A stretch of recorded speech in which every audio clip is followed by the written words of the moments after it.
This week's episode of I Was a Teenage Film Snob is not brought to you by the magic of friendship.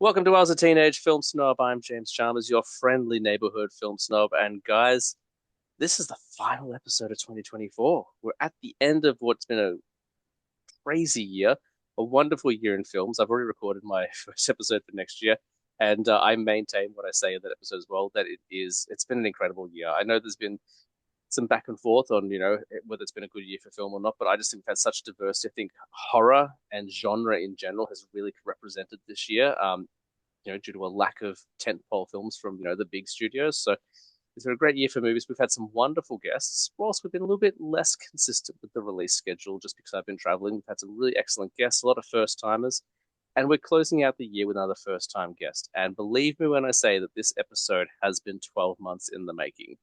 I have been looking forward to getting this guest on today's episode for so long. We first crossed paths back in January or February, during a time where I was feeling a little bit unmotivated with the show. I was never going to give up the show, of course, but I was looking just for a little bit of guidance, and I wasn't quite sure what I was going to do with the podcast this year. And today's guest just popped up at the right time and gave me that step up and that confidence that I needed. And since then has invited me to collaborate on a number of episodes of his. And I've always very eagerly said yes. He says that it's very positive to see that enthusiasm. I just think I have nothing else to do. So I'm always like, yes, please involve me in some way. Please, please, please talk to me about movies. And I'm always happy to oblige, of course. Today's guest, I embarrassed maybe recently when I said that he was the gold standard of what all podcasters and film fans should aspire to be. And I'm going to embarrass him again. I still believe it. He's such a lovely, friendly guy. He's such a supporter of the community, tries to see as many people involved as possible. And as I said, has reached out to me a number of times and given me the pep up that I need as well. His podcast, The Revisionist Almanac, is one of the most unique podcasts you'll ever hear. He's not just coming up with lists like most of us do. He's actually trying to look back at history, see what we got right with our Academy Awards, but also what we could do better, and have open, frank, and honest discussions about them with all sorts of wonderful collaborators. So if you haven't listened to it yet, go ahead and listen to all of his episodes because they're fantastic. Put on your thinking cap because they're all very, very smart and they're saying very things about movies.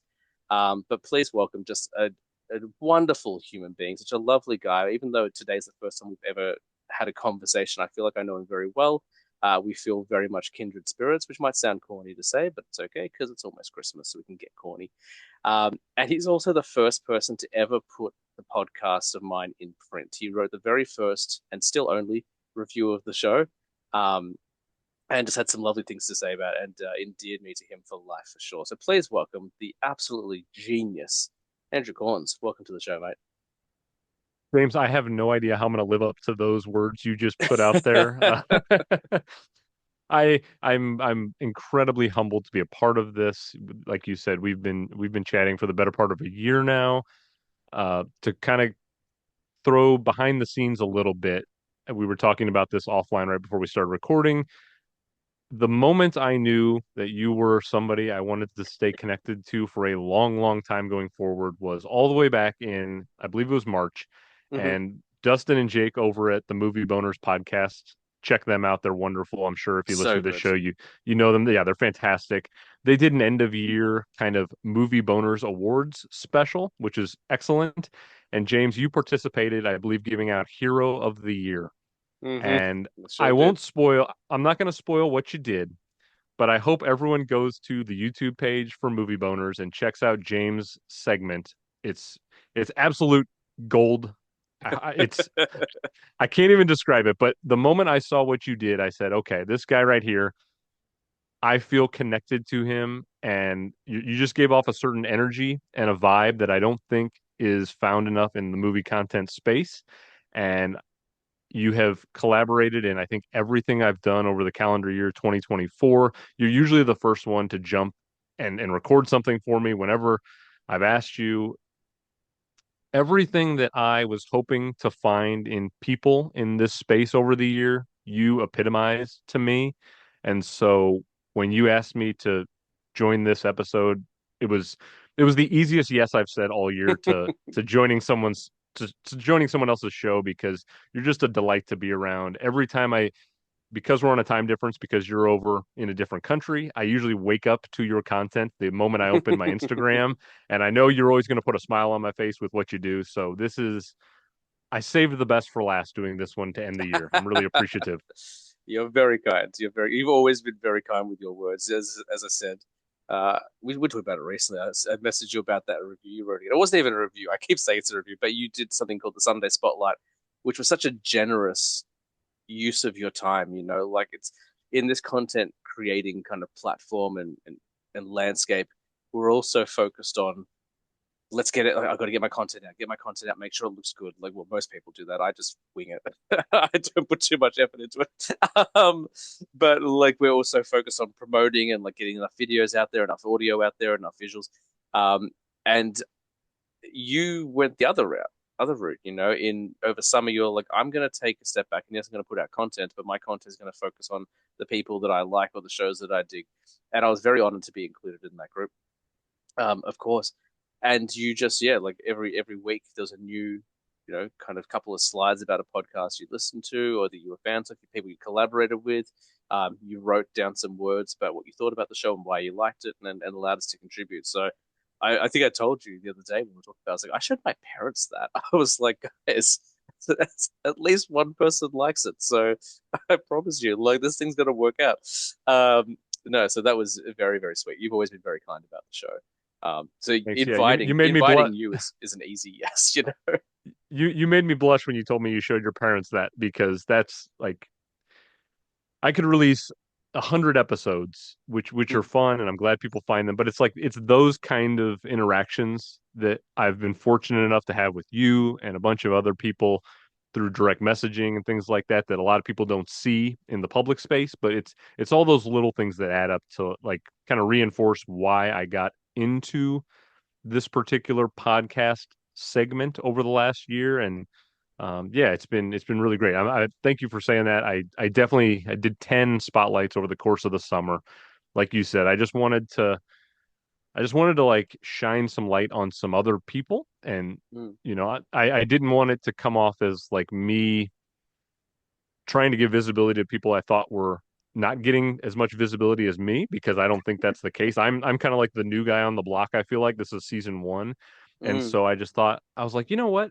I'm following all these people. I'm talking to all these people on a daily basis. There's a good chance some of my followers maybe aren't connected to your follower base. And yeah, for sure. if I can turn one new person onto a show or somebody's content page that I enjoy, that's really all I was seeking out of it. And so it's been really nice. You've said great things. Everyone else that I did the spotlights on was really gracious with their time and their feedback. And so I'll do that again next summer. But it was a lot of fun. I imagine a lot of work as well. Like, I looked at the effort you put in there. Like, I was talking, and I was like, man, like, you really were very meticulous with your words, and you're like, thank you. Like, I don't think some people realize how much effort I put in. I'm like, yeah, like, good writing is not effortless. Like, Yeah. I do some movie writing for a friend. His name's Seth Vargas, and he's got a website called moviefriends.com. And I do some mm, writing for his website. And yes, I've had to kind of slow my roll on the writing side of things because I'm doing so much in the podcasting world. But yes, writing is I don't think people give writers enough credit sometimes for the amount that mm. goes into just like a simple review. I've got some friends who write movie reviews, and I think it's a lot of effort. You're not just typing something out in 3 minutes and putting it on the internet. Like there's a lot of process that goes into that. And so, yeah, it's hard work to do all Yeah. the writing. And so, yeah, like you said, the spotlights they took some time, but I think they paid off really well. It was great. I was always excited to see who the next person was. So I was always, and I think you've introduced me to a few people. I haven't had many conversations with people because we were talking about this before as well. We're both quite introverted, which is weird because we have such a public forum and such a public medium, but we're actually very introverted guys. So I don't always reach out as much, although I've been trying to do that better this year, and it's worked out quite well. I've had a few excellent guests. But I think Liz in a Movie was someone you introduced me to, and then she did a show with the movie bonus. It's like, I've got to find a way to collaborate with her at some point because she's really fun. Um, and I don't remember their name, but on your I think it was your mid-year special. I remember I was in Italy. Just a little brag there. I was in Italy. And I remember I was washing my dishes, listening to your mid-year special, which I'd contributed to. And I was like, well, I want to hear what all these other people. And you had I think you had someone from like the Philippines or something. You had a couple of international, and it was really wonderful hearing their perspective. But we'll, I'm sure it'll come up at some point. But one of the reasons why I love international cinema is because it's a different perspective. You get to see, the reason why we find Japanese horror films so bizarre compared to American horror films is because what scares them is different to what scares us because their perspective is different. So getting to hear firsthand, or as close to firsthand as possible, the perspective of someone who's watching a lot of American films from an international mindset was really fascinating. That was such a cool thing. I'd never heard anyone else do that either. I was like, man, I was like, Andrew's got some reach. He's got some really cool guests on this podcast. Um, I don't. And Thank then you for some people, saying that. and then some people were hating things being wanky, but for the most part, everyone was really nice. But I liked hearing Yeah, that perspective. I, Yeah. I wouldn't pat myself on the back enough for having reach, but I would just say I'm naive enough to reach out to anyone because I'm unafraid of failure, of Mm, rejection. And so and like I said, we've talked about this as well. I think we're both just kind of like unafraid to put ourselves out there. And the worst thing somebody can do if you ask them if they want to participate with you is say no, and you just move on. And there's so many wonderful people in this space that we're in, and you're never going to run out of finding somebody. And so, yeah, I've connected with people from Australia and Germany and South America and so many different parts of the world.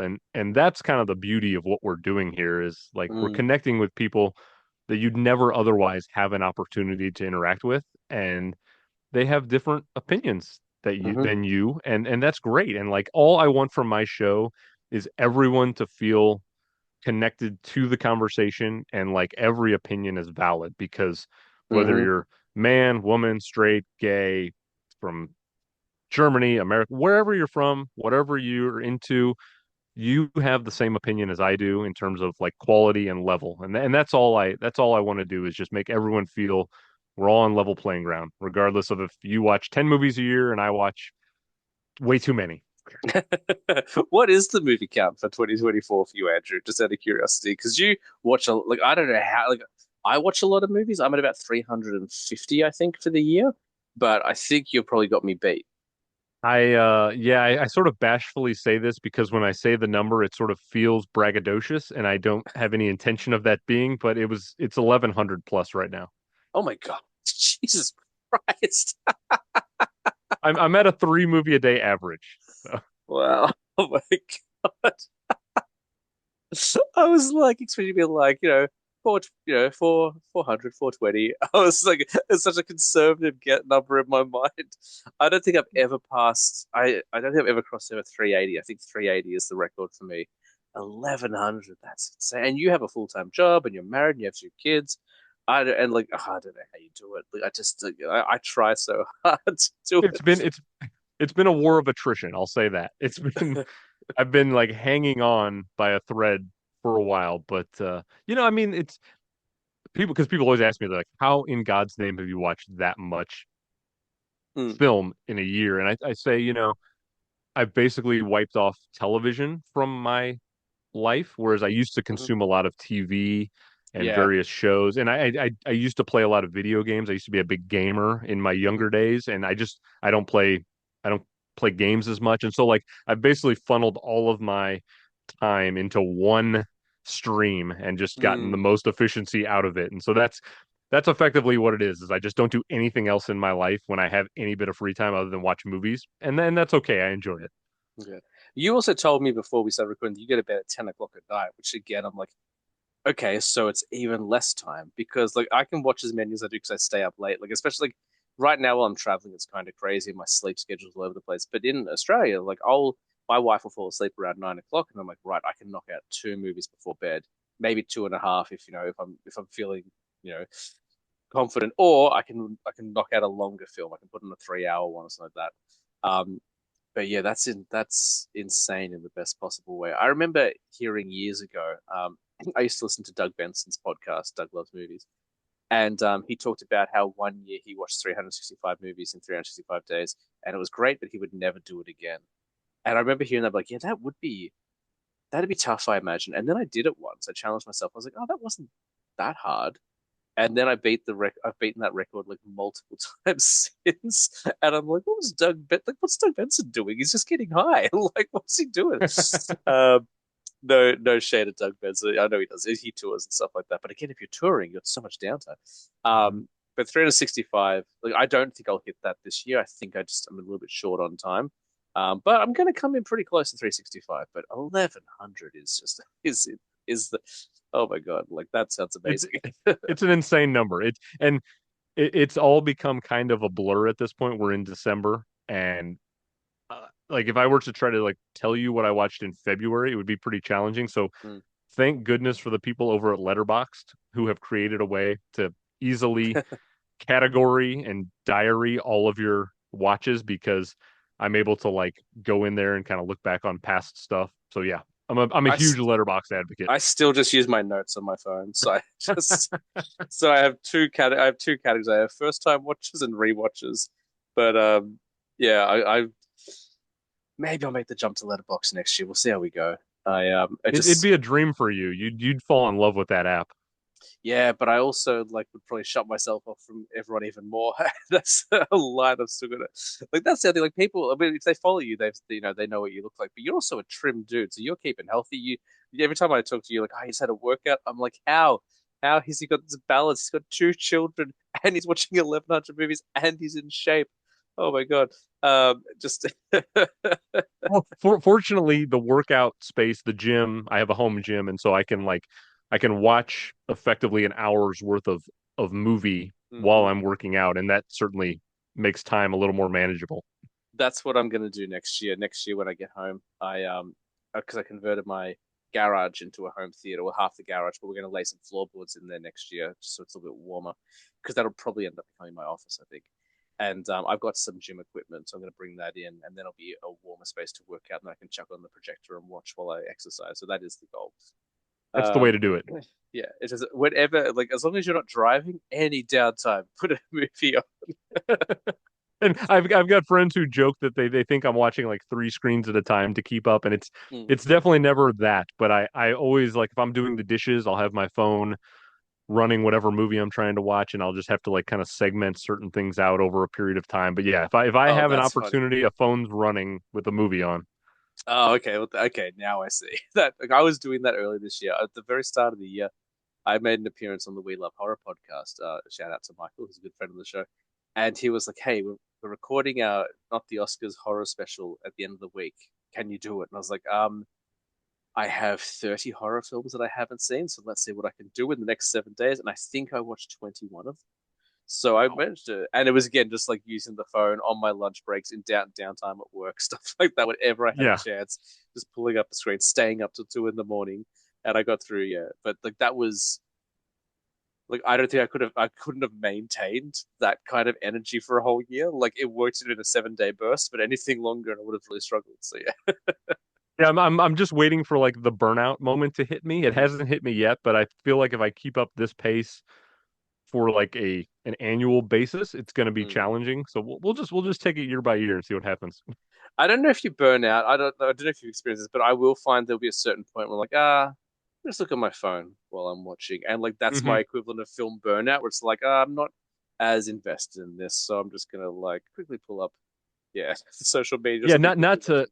I know you're the beauty of you, James, is you find the positive spin on literally anything you watch, which is a very admirable trait that I've tried to gravitate towards some in my own life. But to your point, at what Liam Neeson movie number do I just can I just kind of like tune out a little bit and watch my look at my phone because I know what the plot's going to be of this next Liam Neeson movie where he's got a gun and he's on the hunt for somebody.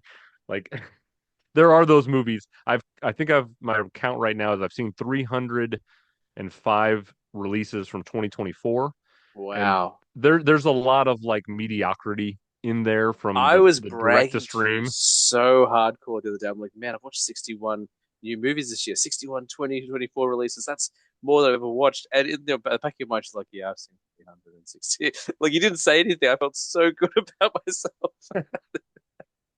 Yeah, there's been a lot of mundane stuff. So Mm. to your point, I'm not giving 100% attention to everything I consume. It's just impossible. Yeah, there's still so much I haven't seen, but I had to draw the line somewhere. There's stuff that won't be out available till next year, so I was just like, all right, like, and because I'm not home, because it's not around back in Australia, like my local theater is maybe a 15-minute drive. So I could go to the movie theater 3 times a week if I wanted to catch up on stuff, which I have done at the $10 tickets. It's like great. Like it's not going to dent my bank account. That's not a brag. But $10 is I'm not going to miss $10, for a movie ticket. That's fine. But over here, like the pricing, like there's the exchange rate to deal with. It's like an hour drive. Like oh, I can't get to the theater, and I'd have to leave my wife and daughter at home without a car. So it's like I'll just have to wait till Australia to catch up on some stuff, which is it's frustrating because the one I really want to see was The Substance. So that one will be it's already out on Blu-ray in Australia. So I reckon I'll fly in, drop my bags off, pick up The Substance, and then I'll be good to go. That's such a good name drop right there. It's currently my favorite movie of the year, and Mm-hmm. it's the best theatrical experience I had this year because I don't know if you've ever encountered this situation. I have never physically been in a movie theater when I've seen people walk out or Mm. shout at the screen, but I won't say anything about the movie, but by the time you get to the third act, things have escalated Mm-hmm. and multiple people had gotten up and walked out of the theater, some of which were shaking their fist, screaming at what was happening. And I thought, this movie's amazing. If it can provoke that kind of reaction from people and polarize one way or the other, like that's the beauty of movies. And yeah, that was a theater experience I'll remember. I think I don't even think I know. Like, just American audiences are so much more involved. They turn movie watching into kind of an Olympic sport, compared to the rest of the world. Because I've sat in a couple of theaters in different countries now. I've been to American theaters, I've been to UK theaters, I've been to Australian theaters, and so silent and respectful in most countries. But in America, like I was there when I saw La La Land there, and I saw Split. So it was a few years ago now, and both times the audience was so engaged. I've seen like the clips of like Avengers Endgame, when Cap has the spoilers for a 6-year-old film when he has Mjolnir and stuff like that, and like out of the seats in Australia, nothing like that. I'm the loudest person in the theater, and it's often because I'm gasping like some sort of like child. I'm like, and so the first time I had my wife thought it was cute. And I think now she's like, oh my god, yeah. Guess what, James? There's going to be something you weren't expecting. You don't need to gasp every single time, but it's just this involuntary reaction. Um, but yeah, Yeah, we don't really get that. yeah, So I could probably go and see The Substance and just see nothing of that in theaters, unfortunately. So yeah. yeah. I mean, I tend to not go see like the big tentpole stuff in theaters because this is just like my own personal philosophy on things. I tend to try to give my money to smaller independent stuff and like Mm, directors I respect and if, like a Robert Eggers, for example, I'll be seeing hmm. Nosferatu later this year and later this week, and it's like Cannot wait. I'm so excited to give Robert Eggers my money. Like I'm very Mm, kind of selective with things. So a lot of times I'll see a film and I'm the only person in there because I'll go see like the small independent film. hmm. But on occasion I'll go see. Last year I remember I saw Poor Things in a pretty packed crowd, and I saw the film Saltburn, and those are two movies that are pretty provocative and have Hmm. some shocking stuff. And seeing those movies with other people reacting, squirming, gasping, and all that, like it is a fun experience. I never really thought about the fact that culturally different countries experience that Mm, different. Like I'm just so used to the way we as Americans consume hmm. theatrical experiences where maybe we're in line with like India because I've seen some of the clips of like RRR screenings in Yeah. India, the song and dance numbers, and it's like that's such a cool, fun way to consume that. I like that though. Like that's very midnight movie. We get that in Hmm. Australia with like The Room, for example. I've seen The Room. I prefer to watch The Room at home, um, because I do like to quote my friend Nick Owen, who's been on the show a few times and he'll be on next week. Um, it gets to the point where like I get it, you've seen this before, sometimes, and it can be a little bit too distracting. But I do like the engagement. I like watching. Like with Deadpool and Wolverine, they release kind of like the big cameo like reactions, and that was cool. I was like, I wish people got that excited about it, but I just feel like Australian audiences maybe don't care, or we're just kind of like, yeah, like it's exciting, but I'll celebrate privately later, not in front of this crowd of people. Like I'm the maniac in the theater. Like I'm a big fan of ultra violence in film, especially stylized, unrealistic ultra violence. And so when that happens, like I'm the guy cackling like a maniac. I'm the one who's like laughing his head off, and I'm sure people are worried for their safety. Um, but that's yeah, I probably have that in common with the American audience. I'm like, yeah, like get involved more. Um, but I like what you said about supporting the smaller films as well. Like I've done that a couple of times this year. I went and saw Love Lies Bleeding. I was the only person in the theater. I went and saw Boy Kills World. I think there was maybe three of us. Boy, what a slept-on movie that is, by the way. Like no one is talking about that film, but it is really fun. You might hear me talk about it more next week. Um, yeah, like I've seen a few like that. I went and saw Argyle, which I would say is not a small film, but there was no one in the theater. But it's a shame. People should have gone and seen it. It was a fun movie. Um, We might be the only Argyle fans in the whole world because I also had a really good time with that movie because I kind of knew what it was, and I'm like, I'm here yeah. for a Matthew Vaughn PG-13 movie, sure. Also, like, you know, I'm spoiling it because no one saw it apparently. Like, it kind of maybe ties into the Kingsman, like that twist at the end. I was like, yes. Um, oh man, that's so funny. Um, we we've gotten distracted already, Andrew. I'm so sorry. I Of knew course this would happen. that's the way it's gonna go. This is, I'm sure people listening, they're like, just announce the wedding already. Um, let's, obviously, you're a fan of movies, huge fan of movies from the sounds of it. Where does that start for you? Have you been a lifelong fan? Were you a video store kid? Like, where does it all start for you?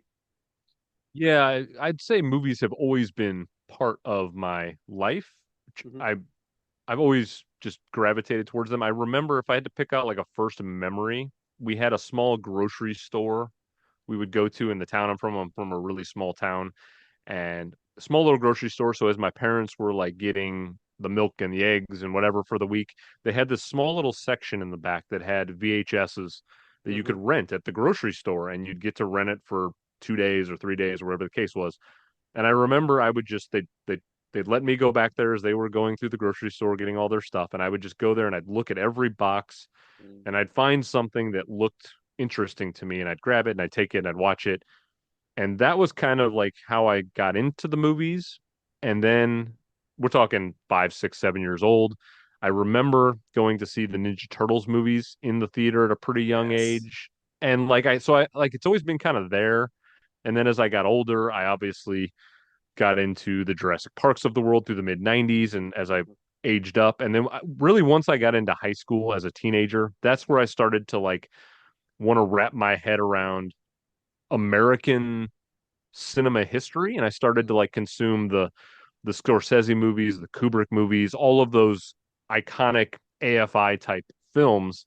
And then as I got into my 20s and 30s, that's when world cinema fortunately finally Hmm. became kind of readily available through apps and things like that. And so like now I've sort of been able to broaden my horizon and see the plethora of stuff from Asian cinema and European cinema. And there's so much out there. And so like it's my appetite for movies only increases year over year because even if I watch 1,100 movies in a year, and even if I've seen umpteen thousand movies in my life, my watch list is just growing and growing because you'll never be able to catch everything out there. There's just too Hmm. much.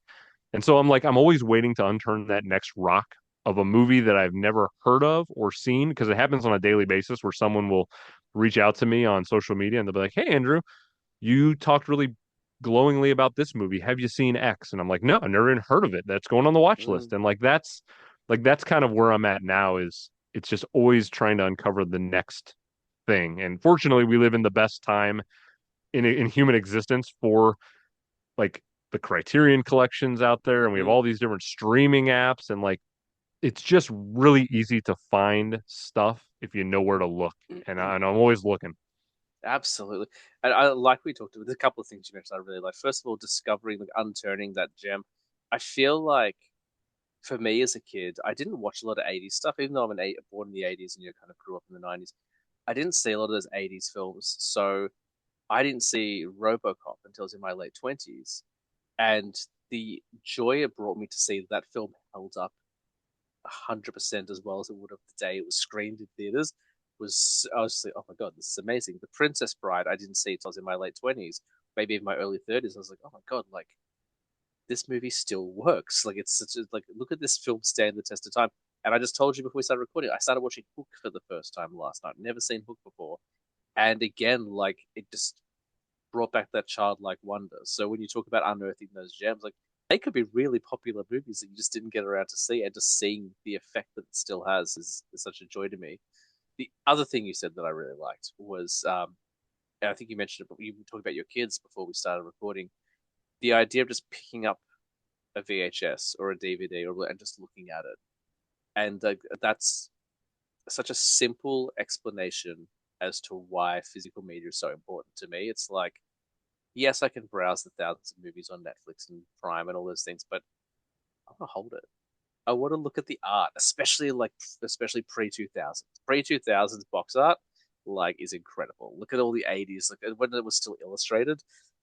Like I remember working in a video store. My first job was in a video store, and it was pretty quiet on Saturday night after a certain point, and just going through and holding up all the Nightmare on Elm Street covers or all the Friday the 13th and looking at the ridiculous art. Like this is does it get better than this? This is amazing. So you talking about having that experience as a child and then relaying to me before that your children doing that same thing with your collection now, like that's beautiful to me. Yeah, I mean, because we all do this, I'm sure, with streaming apps like Netflix, for example. I have found myself going through Netflix and just looking at stuff for an hour, wasting time because I don't know, there's like a different relationship to clicking play on a Netflix Mm-hmm. app versus walking down here to my wall of movies and like grabbing something and being forced to put it in the DVD player and play it.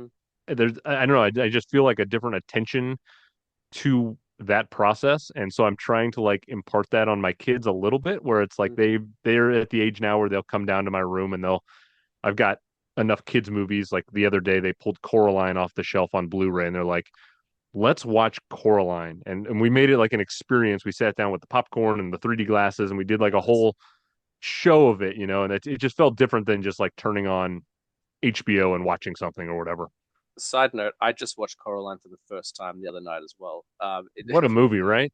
Incredible. And Leica are amazing. Like I love Kubo, I love Paranorman. But I hadn't seen Coraline. Just it just escaped me. It's one of those films that at the time I never got around to it. Then it wasn't available in Australia for so long, and they've just reprinted all the Leica films in the UK. They just released all of them. So I was like going, grabbing all those, and watched Coraline. And my daughter wanted to watch it. I was like, oh, let me watch it first. I'm like generally I'm a pretty good judge and I can look up the parent guide and stuff on IMDb. But with that one, I was like, I feel like it's going to be scarier than it looks. And I watched it and I was like, nope, not at four. Maybe at five. We'll see how we go. Like by the end, it's so insane. Yeah, Um, fortunately, I've got a 4-year-old too, and his 6-year-old brother sort of kind of will like hold him when it gets a yeah. little intense. And so you're right. There's some parts of Coraline that are a little heavy for a 4-year-old, but Mm. they both made it through pretty bravely. Yeah. Although I will say one of my favorite things to do as a dad is I experienced it for the first time earlier this year. We went and saw Luca in the theater because Disney re-released all the stuff that couldn't get released because of the pandemic. So we went and saw Luca, and there was a moment that was scary, and I found myself covering her eyes for the first time, and I was like, "Oh, that's a cool dad moment." Like I don't want her to be scared, but well, we just hit a milestone. She's not even aware of it. Like this is like a rite of passage for fathers. It was very cool for me. So That's awesome. yeah, but yeah, she's getting very much into movies as well. We were talking about before. The other thing I was going to say, because you're talking about, the experience of picking up the Blu-ray case and browsing it. Um, from what I understand, you've got a pretty extensive. I know you've got a big collection because I feel like every couple of weeks you've been to a thrift store and you come back with 40 movies. But I think it was at Christmas time last year. My family came over, or my wife's family came over, and my niece, who's just turned 15, she's a teenager now, came in and was looking at the collection. She was standing there just looking over all the Blu-rays, and I was standing back next to my sister-in-law, her mother, and her mother goes to me, "It's like she's at a video store." And I was like the Grinch. My heart grew 2 sizes too big. I'm like, yes, that's what it's meant to be. It's meant to be like being at a The video goal. store. She never would have been to a video store because she was bored after video stores. But that's what I'm trying to do here. Like that's magic. Oh my god. Um, And I imagine it's quite like yeah, I don't know how many you've got, but you must have quite the collection. I just crossed the 1,000 mark myself, but I feel like you must be up there as well for sure. Yeah, I just hit 1,400, and Nice. it feels like a ridiculous number. But then I watch the Big Picture podcast where they have like a physical media particular category of episodes they release, Mm, and they had the actor Tracy Letts on, who's sort of well known in Hollywood for being maybe the craziest physical media collector on mm, earth. And they asked him how many movies he owned physically, and he said 10,300. And I thought, that's the nice. craziest number I've ever heard. And so like I'm just striving to get a little closer to 10,300. I guess Yeah, that's my new you're like, benchmark. okay, the goalposts have moved. Great. We'll keep Yeah, moving but towards it. to your point though, it's funny. I've sort of quietly, without intentionally doing this, become kind of known through my social media page for being pretty into physical media, to the point where I had a random stranger who listens to and follows the show, and shout out to him. He reached out to me and he said, "Hey, I've got like 40 to 60 DVDs that I don't want anymore. I don't know what to do with them. Can I just ship them to you?" And I said, "Of course you can ship them to me." And so that was a little Christmas present I got a couple of weeks ago, was his I 60 movies showed up. I saw that and I was very jealous. I was like, why does anyone do that for me? I'm like that because I'll upgrade it from time to time. So I'm not focusing just on converting to Blu-ray, but I will upgrade at the same time. So anything I have doubles and triples and quadruples of, because I do have that. I'll often just like say to my close friends, I'm like, look, I could sell these, but I'd rather my friends who are movie fans get involved. Like go through and take what you want. And a friend of mine who was a guest on the show a couple times last year, I think I sent her out like 30 DVDs. I was like, look, and there was some pretty good stuff in there. There was a copy of Dogma, which hasn't been available in print for a long time. The Australian release of Dogma. I'm like, that's probably worth a couple of $100, man. So hold on to that one. I had to make sure I had the Nice. Dogma on hand just for you. Nice. I've got the American Special Edition, the one that came with like it's like the 2 or 3 disc set. I bought that for $60 like years and years ago. And now that Lionsgate, I think, have the rights, we're going to see a Steelbook next year. So I'm like, oh, Yeah, I'm very wondering excited. if that will make the copies that we all have more or less valuable, because there will Mm, be like a whole new print of it. So I actually have 3 copies of Dogma, because nice. we have like a local book fair here in town, and every year they'll sell a bunch of movies for like 25 cents or 50 cents, all under $1. Mm. And I found multiple copies of Dogma for like a quarter.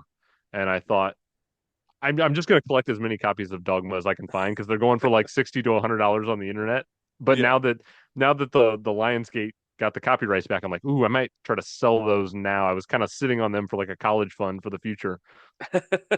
That's what I'm like with some of with some of my comics. I've got like the first appearance of Ironheart, and I was like, oh, that show's coming out, but then no one liked her in Black Panther, and I was like, ah, okay, maybe I'll be able to get $10 for it. We'll see how we go. Um, Again, getting sidetracked. I knew this would happen in the best possible way. Um, so one other thing I like to talk about, obviously, the origins of where that film watching begins, and sounds like the grocery store of all the places was kind of a key place for you. Um, is there a particular film or a particular person kind of responsible for gifting you a particular film? I like to talk about the gift of film. I think film is such a personal thing. So you were saying at the start, we all have different tastes and different ideas. And when you know someone well enough, they can come to you like, hey, I don't know if you've seen this, but I love this film and I think you'll love it. You'll love it too. Check this out. And if it clicks, it's such a rewarding experience. So do you have that moment? Do you have that gift of film from someone in particular that just kind of blew your mind and opened up your world? No, that's a really, really good question. One I hadn't put a whole lot of thought into, but as you're kind of saying it, I'm thinking to myself, my grandmother, who has Mm, passed and was just the most wonderful person. I always found her a little bit eccentric as a kid, because she just seemed, I don't know, she just seemed a little different, and I wasn't quite able to pinpoint what made her different as a kid. And as I've matured into adulthood, I've kind of like unpacked her eccentricities and what made her really special. And she was like a world traveler, and she was always just kind of marching to her own beat. But I remember mm, she had one bookcase at her house with film on VHS, mm, and anytime I would go over there, I would see these movies, and none of them remotely registered to me as a child as like I couldn't process what they were. And then as I got into my teens, she would occasionally let me like borrow one. And I remember she showed me the first Stanley Kubrick movie I'd ever seen, which was 2001: A Space Odyssey. Hmm. And that was kind of like an awakening of like, wait a minute, like this is like an art. There's an art form to cinema that I had never really thought about because at that point I was just consuming kids movies or like the big blockbuster Spielberg stuff, which I'm obsessed with still to this day. But like there's a different aspect to what Kubrick was doing or what some of these guys in the 60s and 70s were making and changing cinema language. And so like my grandmother kind of unlocked the next level of like what I would become in my late teens and early 20s, again finding all of those Citizen Kanes of the world and stuff that I wasn't interested in at the time. And so I would probably say my grandmother just Mm. unlocked a whole different world of movies to me, and I'll probably never be able to like repay that to someone else and like pass that. Hopefully I can do that to my kids, what she did to me, which was like show me the first movie that unlocked a whole new world to me. And that was probably 2001: A Space Odyssey. I love it. It's my favorite question. I love it so much. It was never like part of the design of the show, but I just started asking it one day. I'm like, I really like because that's what happened to me. You know, I was very lucky. It happened to me twice. Twice in my life, I had a life changing experience with cinema. The first time I would have been 6 or 7, and my father showed me the Blues Brothers, a heavily censored version of the Blues Brothers, and I was like, what is this? Everyone's gonna love this. And I was the weird kid listening to the Blues Brothers soundtrack at school. But it changed everything. And then again, and I've talked about this on the show quite a bit, and I talked about it, pardon me, in terms of my mental health as well in one of those episodes. But a friend of mine introduced me to Clerks, and I had just got like I was studying film at school, and just like I've talked about on the show, I reinvented my entire personality based on Clerks. Like in because I was like, oh, I'm the weird kid, I don't fit in. Maybe if I was funny, that would change things. And so I based my entire sense of humor on Clerks, and I became Randall to a certain extent. But it changed everything, and it just like opened up the world of indie film to me. And it showed, like if I didn't see that film, I wouldn't have a podcast for sure. I probably wouldn't be into movies as much as I am if it wasn't for Clerks. So I really like hearing other people's stories as well. It sounds like you had a very cool grandma. That's cool. Um, And it, I can't believe you pulled Blues Brothers there, which jogged like another childhood memory. mm, I remember it was fifth or sixth grade. At some point in like middle school, they would do talent shows annually for kids to participate in. And I distinctly remember my best friend and I, his mother loved the Blues Brothers, and we mm, had never seen or heard of the Blues Brothers. But she thought we should do one of the musical numbers from the Blues Brothers in yes. the talent show. And so we spent like a month rehearsing to one particular scene and did the whole song and dance number. Do you remember what song it was? Oh my God. Sweet Home Chicago. Nice. Oh, And the like longest song on the soundtrack with a 3 minute guitar solo. Like, yeah, yeah. And there's like they like come out on stage and Elwood's like he's like handcuffed to a briefcase and we mm, had like the props and the gimmicks and nice. everything attached to it, but I don't think I saw Blues Brothers for like 5 or 10 years after that because Mm, like to your point, so much of it I think what we consumed as children was through like cable edited versions of movies mm, and things like that. And so there are so many movies I saw as a kid that I would later see in its true uncut, like real form. And I was like, wait a minute, where did that scene come from? I've watched this movie 100 times and I've never yeah. seen that scene in Ghostbusters or whatever the case may be. I have told that story numerous times in this podcast where the first time I bought my dad Blues Brothers on DVD and I borrowed his DVD that night and I stayed up and I watched it. And I was like, what is all this swearing and what's a Nazi? Because none of that was like in the version I watched as a kid. It's just like, oh my God, like my dad is such a clean cut, like he's a strict parent. He let me watch the cursing Nazi movie. It's so strange. You talking about your performance of the Blues Brothers just jogged my memory. I don't think I've told the story on the podcast ever, but when I was a child, maybe like 7 or 8 years old, my brother and I performed a Blues Brothers song for a church talent show. We were raised quasi-religious. I wouldn't say were super religious, but there was definitely some religion in the upbringing. And there was a talent show, and we did Rawhide, I think. But also, my parents didn't want to shell out for suits, so we wore sunglasses and what I would argue are cowboy outfits. So I don't know. I was like, no one's gonna You know have a what we whip? are. My brother did have a makeshift whip. It wasn't a real one, but yes, there was a whip. Um, but yeah, so I'd forgotten about that. But yeah, thanks, mom and dad, for that. Um, nice one. I think I still have the hat somewhere in my house Nice. in like a storage room that I was gonna like give my kids one day because I like my mom is a really good seamstress and could like sew costumes and things as a kid. That's And I remember cool. she made me the full Blues Brothers head to toe Oh, that's suit, cool. pants. Yeah, I had it all. That's very, very cool. My daughter will get that because my wife's quite nifty with a sewing machine, so she'll get all of that. But it skipped a generation for us.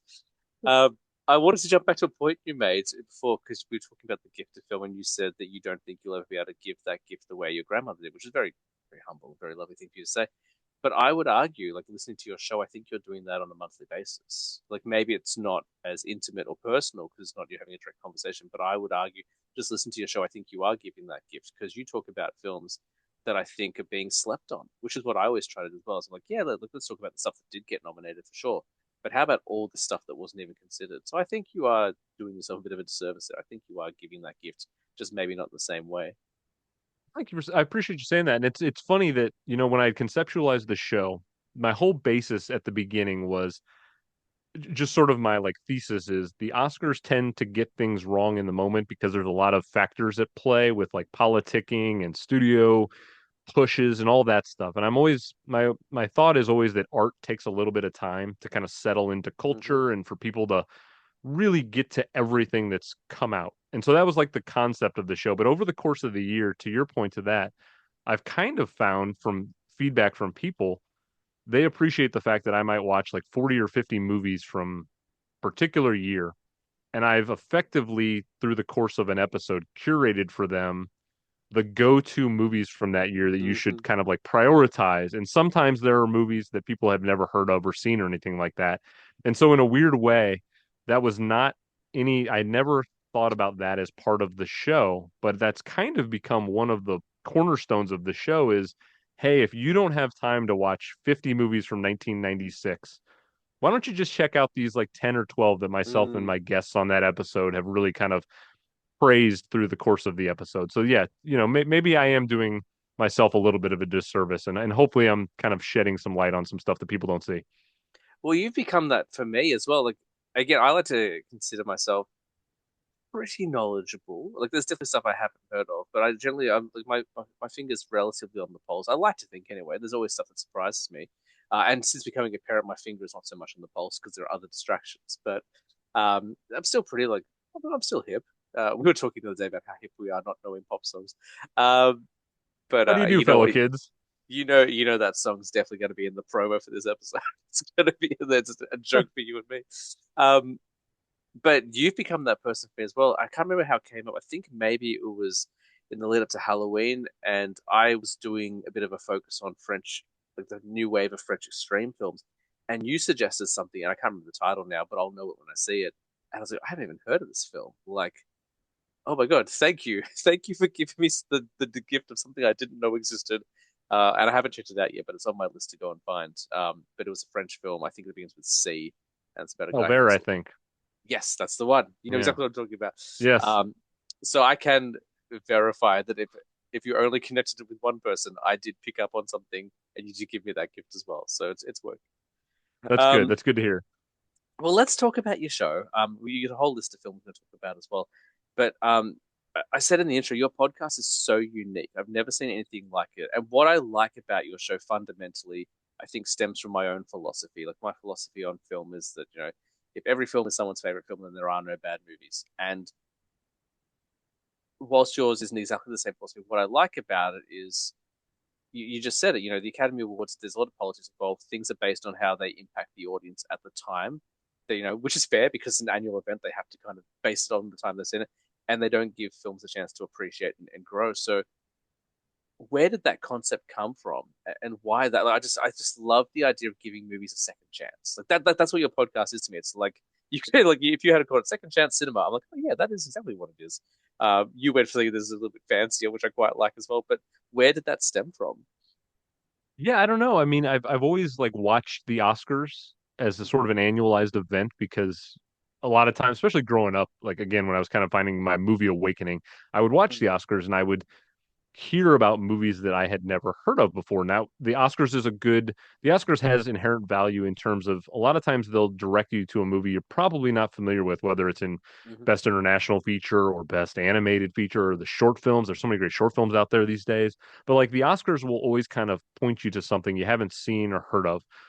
However, again, studios know that if you release a movie in December, you're going to get more awards attention as opposed Mm-hmm. to if you drop a Dune Part 2 in March or whatever. And it's like over the course of a year, those movies, for whatever reason, they just don't hold up in the awards season. And that's just Yeah. like fundamentally silly to me with art. Yeah, So I wept for Logan in 2017 because that is a film that got I think one nod and it should have been gotten probably four or five at least. Like it's a yeah, genre film, but there's so much in that movie.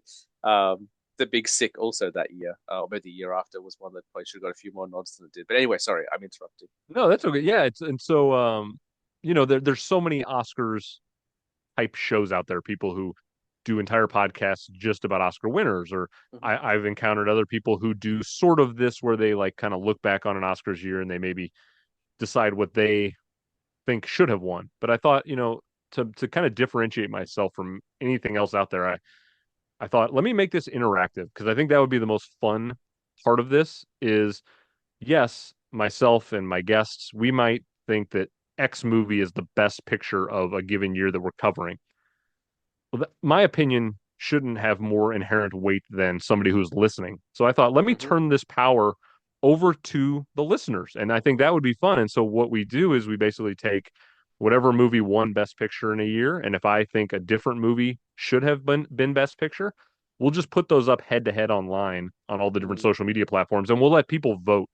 And whatever wins the vote, I think is kind of the consensus choice because, again, well, one of the other things I do with my show is I make sure I'm not going to cover a year that's within a 5 year time period of the year we're actually in. So I'm not going to talk about 2021 and 2024 because I just don't think there's been enough time for, again, all those Ooh. movies to have been seen and settled. I think that it needs to be at least a 5 year window to let culture kind of understand what's out there. And so that was again part of sort of the conceptualization is I wanted to set like a real clear parameter. 5 years just felt like a nice amount of time where you could, for instance, I'm just going to pull this one out there, and I'm not hating on this movie, but Top Gun Maverick when it came out was this huge cultural phenomenon, and everyone like loved Top Gun Maverick. Hmm.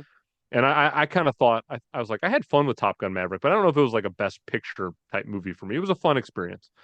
But I Hmm. thought in 5 years, will people remember that that movie, quote unquote, saved cinema at the time or whatever people were saying in that moment? Will people have the same attachment to Top Gun Maverick, down the road? And I've seen kind of a deterioration of people don't think of that movie the way they did the summer it Hmm. came out because people had a different emotional attachment to it because, again, they hadn't seen a movie in the theater maybe for 18 months or whatever the case is. That wasn't a superhero film because I think Yeah. Spider-Man No Way Home was the first one to cross the billion-dollar mark post-pandemic. And I remember hearing all the complaints. They're like, there's too many of this. It's like, no, no. Right now, we need butts in seats. Like, it doesn't matter what the movie is. We need something to get butts in seats, and then cinema will come back. So make as many Spider-Mans as you need. And then when, like, Top Gun happened, I was I'd never seen Top Gun until Top Gun Maverick. I literally bought the double pack and watched them over 2 nights. I'd never seen this is one that eluded me, and I saw the first one and I was like, okay, Top Gun fans need to calm down because I liked it, but I did think it was like the definitive film of the '80s. But Maverick, I actually did enjoy quite a bit, just because of I think there's a lot more plot involved. There's a lot more kind of purpose and agenda in the story other than just kind of like, oh, we're just in training. So I did quite like it, but it didn't. I don't think it was in like my top 10 or anything. I wouldn't have called it an Oscar picture, but I did. I watched that and I was like, oh, now I know what they mean, what they're saying when they're like, you've been waiting for this film because not everyone wants to see Spider-Man, and this is another reason to go out to the theater. So yes, like it did. I think for a large portion of the audience, save cinema or get butts in seats. Um, but it's interesting looking a couple of years down the road. Like this year, we didn't have like we had Deadpool and Wolverine, and we had Joker, which didn't land the way Warner Brothers wanted it to land. You didn't have very many tentpole films this year, and the theaters still marched on. Like it gave that breathing space finally. Like Terrifier 3, like what a story! Like $100 million, and they didn't have a distributor, like a major studio, and they didn't have a rating. They came out unrated. So, um, One of the other things that drives me nuts with like just the awards season that we're in is as fun as it is as movie consumers that we are. I always feel like there's this like mad dash in January once the Oscar nominations go up that people try to like catch all these movies that they've never seen before or heard of. And sometimes you physically can't see everything because of distribution. Like I yeah, remember last year I couldn't catch every short film or every documentary film because they just didn't have distribution in my particular area. And like I think it was a huge disservice in 2023 last year. I think it was a huge disservice that not enough people got to see The Zone of Interest, for example, which is a yes, deeply impactful film with a lot of thought-provoking ideas in it, and yet it didn't do anything in the awards race really because again, people just didn't have an easy access to it. Where Oppenheimer and Barbie obviously were kind of at the forefront and are both amazing films, but like yeah, sometimes there's those movies that people just can't get to, and so you need a it few years to. it also doesn't help that they don't like unless you're a superhero film or like a Top Gun or a Mad Max even I guess like you're not guaranteed to have the same opening weekend in every country. Like Poor Things in Australia didn't come out till like March. We didn't get till March of 2024, like 6 months after it was released in the States. And I think there was all the awards hype and stuff. I had to wait until after it had already won some awards to go and see that movie. And I talked about this is a bit of a spoiler for a contribution I did on your podcast, but I think because it was so staggered in its release, it really hurt Yorgos's next film because Kinds of Kindness got buried by all the Poor Things press. I don't think many people saw that film at all. That was a film that I think I'm on the in the minority there, but I really enjoyed Kinds of Kindness. I was like, this is a film that is probably not going to get the attention it deserves because the distributors just messed everything up, uh, which does happen from time to time. Um, I didn't know about your rule. I didn't know about the 5 year rule, but I really like that. What I also like about your podcast is that if at a time of your choosing, you will be able to print an actual almanac and just That's the goal. That's the long-term goal. nice leather bound hardcover.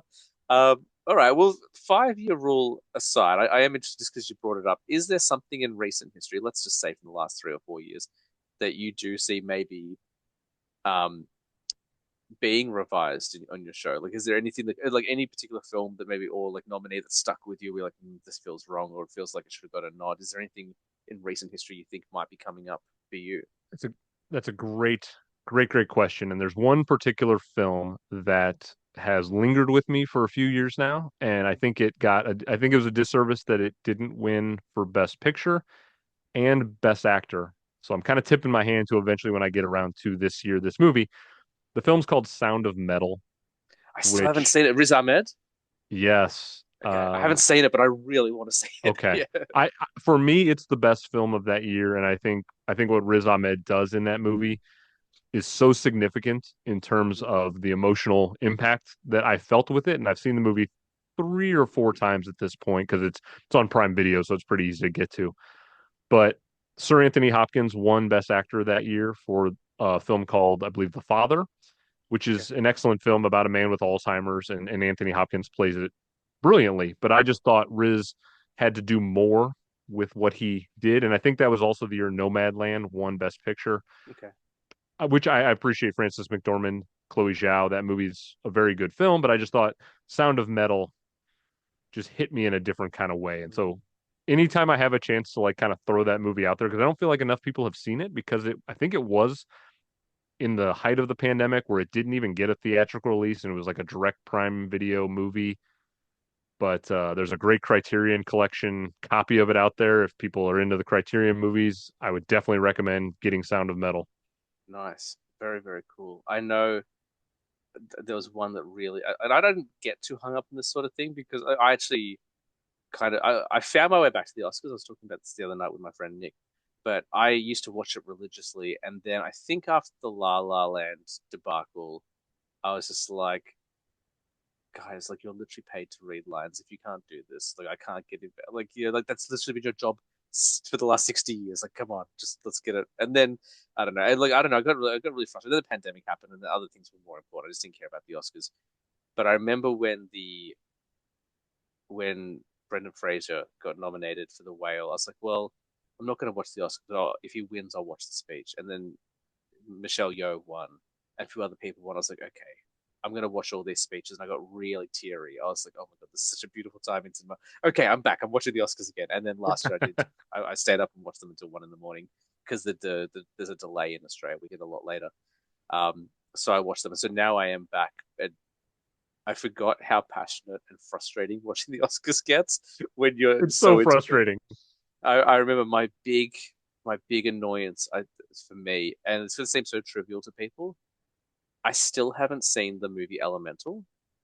I was so angry that it got nominated and the Turtles didn't get anything. I was like, I'm sure Elemental is brilliant. I'm sure it's a beautiful film. Like Pixar know what they're doing, but it looks like every other Pixar film. Like the Turtles was so unique, like even more so than Spider Verse. Like it took what Spider Verse did and was like, hold my beer, let me get my crayons out. And I was like, you can't even get like it's the most versatile medium. You can do anything with animation, and Disney are doing the exact same thing, and that's fine. There is nothing. If it ain't broke, don't fix it. There's nothing wrong with that. I like Disney quite a bit and Pixar quite a bit, but the turtles should have got some just an acknowledgement that hey, you tried. Like, why did they get a nod? And I don't want to come to. This year will be fascinating. Speaking of animation, this year will be fascinating to that point because like Inside Out 2 is objectively a magical movie, but it's Mm, going to be competing with The Wild Robot and this film Flow from over in Europe. And there's animation's had a really good year, and so I'll be curious if they default to giving Pixar the win, which mm. isn't uncommon, and Inside Out 2 would be a deserving winner. But I don't know if you've seen The Wild Robot or Flow, both excellent movies. I haven't seen any of those three films. Inside Out Mm. 2, because I haven't got to the theaters much since I've been overseas. If I'm going to go see an animated film, pardon me, I'm going to take my daughter so that way she can get something out of it as well. And all three of those films just seem a bit too advanced for her. I saw the trailer for Wild Robot when I took her to see Despicable Me 4, and that trailer made me tear up. I was like, oh my god, this is going to be the most beautiful movie of the year. I'm certain of it. It's giving off some major Iron Giant vibes. And yes, meanwhile, I'm sitting there in line for Despicable Me 4, which is really fun. Like, it did its job. It did exactly what it was supposed to do. But yeah, I haven't seen Inside Out 2 because the themes just seem far too mature for her age. So I'll get to Inside Out 2 eventually. I like the first one. I like Maya Hawke. I like that she's managed to kind of create her own career despite being the child of two very excellent actors and kind of stand on her own. So I will get to it for sure. I just haven't got to it yet. So and then the other one, Flow, I've just started seeing on social media everywhere. People are losing their minds over it. So I'll definitely get there. But yeah, look, I don't think Garfield's getting nominated. So we'll probably see. Hopefully, Um, we're safe from that. I didn't mind Garfield. I took my daughter to go see that. I remember reading a review about it, and this is exactly why my show exists because of nonsense like this. Someone said, um, what did they say? They're like, someone clearly didn't read the Garfield comics. They really missed the deep, rich history of this character. And I was like, guys, it's a cat who eats lasagna. Like, if they do more than that, we've hit our benchmark. Like, just chill out. I was like, I'm not looking for a beautiful tale of the human condition in Garfield. Just get me this cat eating lasagna. Um, That was a fun movie. You probably do this the same that I do, where with kids, I can often tell what maybe is a great kids movie versus just like kind of a run-of-the-mill kids movie based on if my children will ask to watch it again within like a week of having seen it once we have it on streaming or whatever. And mhm, we watched the Garfield film, and I don't think either of them even had the care to finish the movie. mm, Like for whatever reason they just weren't vibing with it, and I thought, okay, if they're not even getting any remote interest out of Garfield, I don't know how much, like I don't know if Garfield's going to get any play in this house again. It seems like they've just found other whereas to your point, like the Ninja Turtles movie, we've watched Mutant Mayhem I don't know, 10 or 12 times at this point because Mm. they can't get enough of that one. Yeah, she wants to watch that. I haven't let her yet. It's just a little bit too scary for her, but she'll get to probably next year. It's an excellent point because Garfield we own. I've bought every movie we saw, and I did this thing where every movie we saw together in theater, I bought a physical copy. I'm like, this is going to document our time in the cinema this year, so I've bought every single one. Garfield she hasn't touched. She did watch Despicable Me 4 again. The other night, when I bought her those movies, I bought her Toy Story 4, and she's only seen the first Toy Story, but because it's hers, she doesn't care about what happens in between. She's like, this is my one. I want to watch it. So we watched Toy Story 4 the other night, and we watched it again this morning. She was like, can we watch it again? I was like, we absolutely can. We can definitely watch Toy Story 4 again. So I think there's some legitimacy to your theory there because yes, there's certain stuff she'll want to watch again and again, and there's some stuff which is like, oh yeah, maybe we'll watch it. So um, she's more judgmental than her father. She's uh, oh my God, I've lost my place. We were talking about the show. I think we've covered it. I think we've covered we I think should we cover covered it. it all, yeah.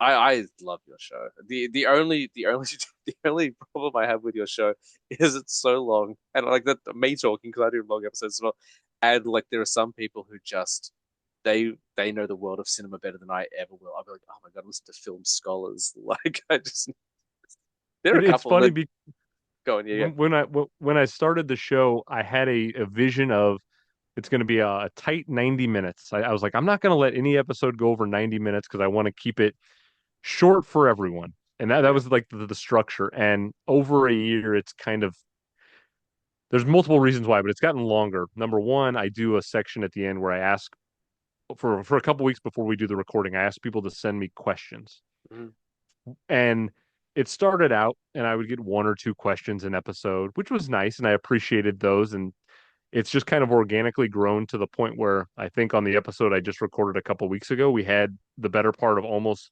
40 questions. mm, And it got so long that by the time we got to the question segment of that episode, we had already gone for like 3 hours. mm, And so actually today, after we finish this recording, I'll be doing an Instagram live, which will be up on my page, where we're going to. I felt it would be a disservice if we didn't get to everyone's questions because there were so many great mm, questions submitted, but we couldn't get to more than a couple of them on the episodes. We're doing like an entire Instagram live where we're going to read all the questions and answer them all nice, live for people. But yeah, the show's gotten quite long, which I think is so many people who have done guest spots have put in the time of watching 30, 40, 50 movies mm, that they want to make sure that people know that they have like put in all this yeah, time. And so like they to your point, they kind of I think they feel like film scholars for that year that they've just deep dive, which is wonderful that they've like mm, committed so much time and effort. And so I was like, you know what? I'm gonna quit worrying about time length because I've got time stamps on all the episodes so people can jump around categories if they want. And if you like my show and you only care about the best picture category, you can go and listen to that like 20-minute segment of the show. It's nice and easy there for you to consume. And if you want to spend 3 hours with me a month, you can do that too. yeah. I gladly will. I still haven't listened to all of your episodes because of my circumstances, but once I'm back in Australia and I'm not like like in demand every hour of the day, I'm like, free time to plug in. Let's listen and I'll catch up on the ones I haven't. But yeah, but you also like, and I think it was knocking my desk over. I think it was Jake from Movie Boners. I was talking to about it when he was on the show because they also do long episodes. I do pretty long episodes. My episodes are generally like 2 to 3 hours, depending on the guest. But I can also do something that's like less than an hour, depending on who I'm talking to. But the way he justified it is like we're doing 26 a year. We only do it for bi-weekly, so we can do a longer episode because it's not 3 hours every week. So I think you get away with it as well because you're doing monthly. And I know you do little Alone in the Pod Caves as well, but because you're not every single week, I think 3 hours every week, people are like, oh my God, it's so hard to keep up with. That being said, sometimes it happens. If I get like a Maddie and a Nick back to back, like you're gonna get a couple of 3 hour episodes. If I get a Maddie and a Nick and an Andrew and a Michael from We Love Horror, it's gonna be a month of just like 3 hour episodes. Um, but I would talk about this before we started. I think it was before we started recording. My whole thing is like it's just a conversation. Like there's no agenda. Like I've got a few questions that I've got scripted, but I just want to get to know my guest and talk about movies and have fun with it. Like I uh I got my first piece of negative feedback about the podcast recently on Reddit. I posted like, someone had interviewed someone that I interviewed, so I posted up my link in there as well. And the one person commented, "No offense, but your podcast is garbage." And I was at the time I was so offended. Not offended. I was hurt, but I was hurt. But I was like, man, like I really worked hard on it, and I had to step back and I was like, you know what? That's like going into a coffee shop, listening to someone and be like, I don't want to say your conversation sucks, by the way. And once I realized that, I'm like, you know what? Like that, it's fine. Like it's ludicrous. Like it's what I do for 2 to 3 hours at a time is not for everyone, and nor should it be. Like I'm sure my wife probably wrote it. You know, like I have to listen to you talk about movies all day, and now you're recording. It's funny that like I've gotten some negative feedback every now and then, especially on TikTok. TikTok seems to be kind of a volatile, toxic TikTok place. sick. That's Yes, yeah. indeed. And I kind of wear it like a badge of honor. I think if you have found my content so offensive to you that you're gonna reach out to me about it, like that's kind of cool. That like I'd rather somebody be really happy with what they're listening to or really upset by it than as Mm. just like, oh, well, that was whatever. I'm never gonna think about that again. Like if I have provoked you enough to comment negatively, thank you. I appreciate that. Like I'll take it all. That's a good mindset to have. Um, yeah, but I thought that was so funny. I was just like, yeah, because at first I was hurt by it, and I think it actually worked out quite well because you and I were talking about something. I think it was when we were talking about what you'd written, and I was like, you have, and if it was because you have no idea how much that meant to me, and I didn't say because dot dot dot. I just read the worst review I've ever read in my life. No offense, but it's garbage. I love the precursor of no offense, by the way. I was like, well, what are you going to say to me when you do want to offend me? But that was pretty funny. But yeah, once I kind of put it in the parameter of like, you know what, if I went into Starbucks, I listened to two women talking about their day and then gave them a negative review on their interaction, like it's the exact same thing.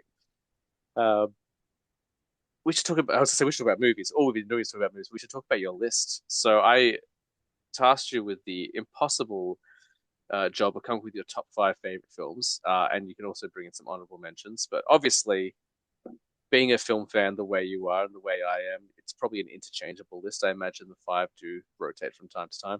But I'm really keen to hear what you brought in. I'm hoping I've seen a few of them. Probably have. I'm even more excited if I haven't seen them because then I can add them to my list. But let's dive into it, Andrew. In your top five films of all time, parentheses as of right now, what is number five? Okay, well, I will preface this by saying, as anyone who knows me will know, I'm a sicko when it comes to cataloging and listing and all of those things. So on my letterbox page, I have a top 500 favorite movies list. So like Yes. when you told me top five, I'm like, well, that's easy. I can give you top five. I've got top 500, and what I do is I every year I'll like watch things and I'll go back and revisit things and like I'll make this giant list of like, ooh, I need to put that in my top five, or I need to maybe adjust. So like at the end of the year, so in the next week or two, I'll go into my top 500 and I'll kind of move some things around. So I try not to play with it like on a daily basis, or I'll just drive myself crazy. So like on an annual Yeah. basis, I'll go in and I'll kind of readjust things. But here are my top five today, end of 2024. And before I get into the five, I'll give you two honorable mentions because like Oh, cool. picking five's crazy. So Yes, it is. I'm no, very aware that yes, I am cruel mistress when it comes to this podcast. yes, and so my first honorable mention is the wonderful Paul Thomas Anderson film There Will Be Blood, starring Daniel Day-Lewis. I feel Nice. like that movie gets a lot of I've got a lot of friends who feel like they don't get that movie, which I can understand. It's kind of like a tough barrier in. I personally think it's the most fascinating movie of the entire 21st century in terms of telling the story of Wow. greed in America and like sort of the founding of America. And I think Daniel Plainview, the character Daniel Day-Lewis plays, is sort of always going to be relevant for these sort Mhm. of power hungry people out there in all walks of life. And so I feel like that character has only gotten more interesting as time has passed because even though the film takes place a couple hundred years ago, we're still seeing men like that today trying to claw their way to power. So I'll leave it at that. Um, I was like, oh, I could, yes, I think everyone could fill in the blanks there. I think you might be the first person to bring up "There Will Be Blood" on the podcast, um, okay. which is a it's a great honor for you, but it's a shame that it's taken 114 episodes to get to There Will Be Blood. Unless someone else has mentioned it, I'm forgetting. But yeah, what a wonderful film. And I've talked about him a lot on this podcast and publicly online. Like Paul Dano, I think is maybe the most underappreciated actor of this generation. Like I never see anyone talk about him, but he's constantly doing brilliant work very, very quietly. Um, Absolutely. And to that point, he actually directed a film that I don't feel like anyone has ever heard or seen of. It's a movie I'm a big fan of. It's called The Wildlife, and it stars okay, Carey Mulligan and Jake Gyllenhaal. And okay, it's I sort haven't of seen like it. a yeah, it's not really known, but I think it's Paul Dano's directorial debut. Highly recommend checking that one out if you've never seen or heard of it. I thought you were gonna I thought you were gonna say like Ruby Sparks. I'm like, I have seen it. Let's talk about Ruby Sparks. Um, I was gonna say, did he cast Zoe Kazan in it? Because he cast her and everything. So, which is a supportive husband. Yeah. Well, okay, cool. Look at that, another gift. I can't wait to watch it. Yeah, he's great, and he's so good in There Will Be Blood. Like in a movie full of good performances, like he managed to hold his own against Daniel Day Lewis of all people. So Yeah, absolutely. Next honorable mention is the only other honorable mention, Edgar Wright's classic Shaun of the Dead. I think yes. it's one of the funniest movies ever. It's one of the best zombie movies ever because it understands the rules so fundamentally. Like you can tell Hmm. Edgar Wright like is a huge Romero fan and just like a sycophant when it comes to like that genre. And the way Edgar Wright meticulously crafts every single frame and scene and like the callbacks throughout the whole movie. Hmm. I could watch Shaun of the Dead probably every week and find something new in it. It's one of my comfort movies. It's perfect. It's a perfect movie. I was talking about this the other night, and this is a recent discovery for me that Edgar Wright is my favorite filmmaker. I didn't Hmm. realize it for the longest time. For the longest time, I was like Kevin Smith. Like Clerks is so important to me. Like Kevin Smith, everything he does, and I do like everything Kevin Smith puts out. But just like I think it was after rewatching The World's End, and I was like, oh my god, like this guy has a flawless filmography to me. I understand some people don't like Scott Pilgrim. I understand some people had issues with Last Night in Soho. Um, but I was like, the only problem I have with Edgar Wright is a bit slow. Like, let's make a few more movies.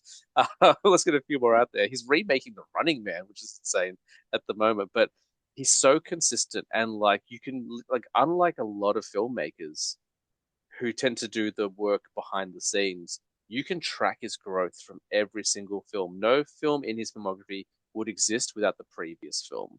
Like you don't get to Baby Driver without doing World's End. You don't get to Last Night in Soho without doing Baby Driver. Like it's just, I remember when I saw Baby Driver for the first time. Like it's not my favorite in his filmography, but it's such a cool movie. Like he just gets cinema cool, and I was like, oh my god, like this is what I've been waiting for. I've loved everything he's done, but I wanted to see what Edgar Wright could do with a budget and a city, and look what he did.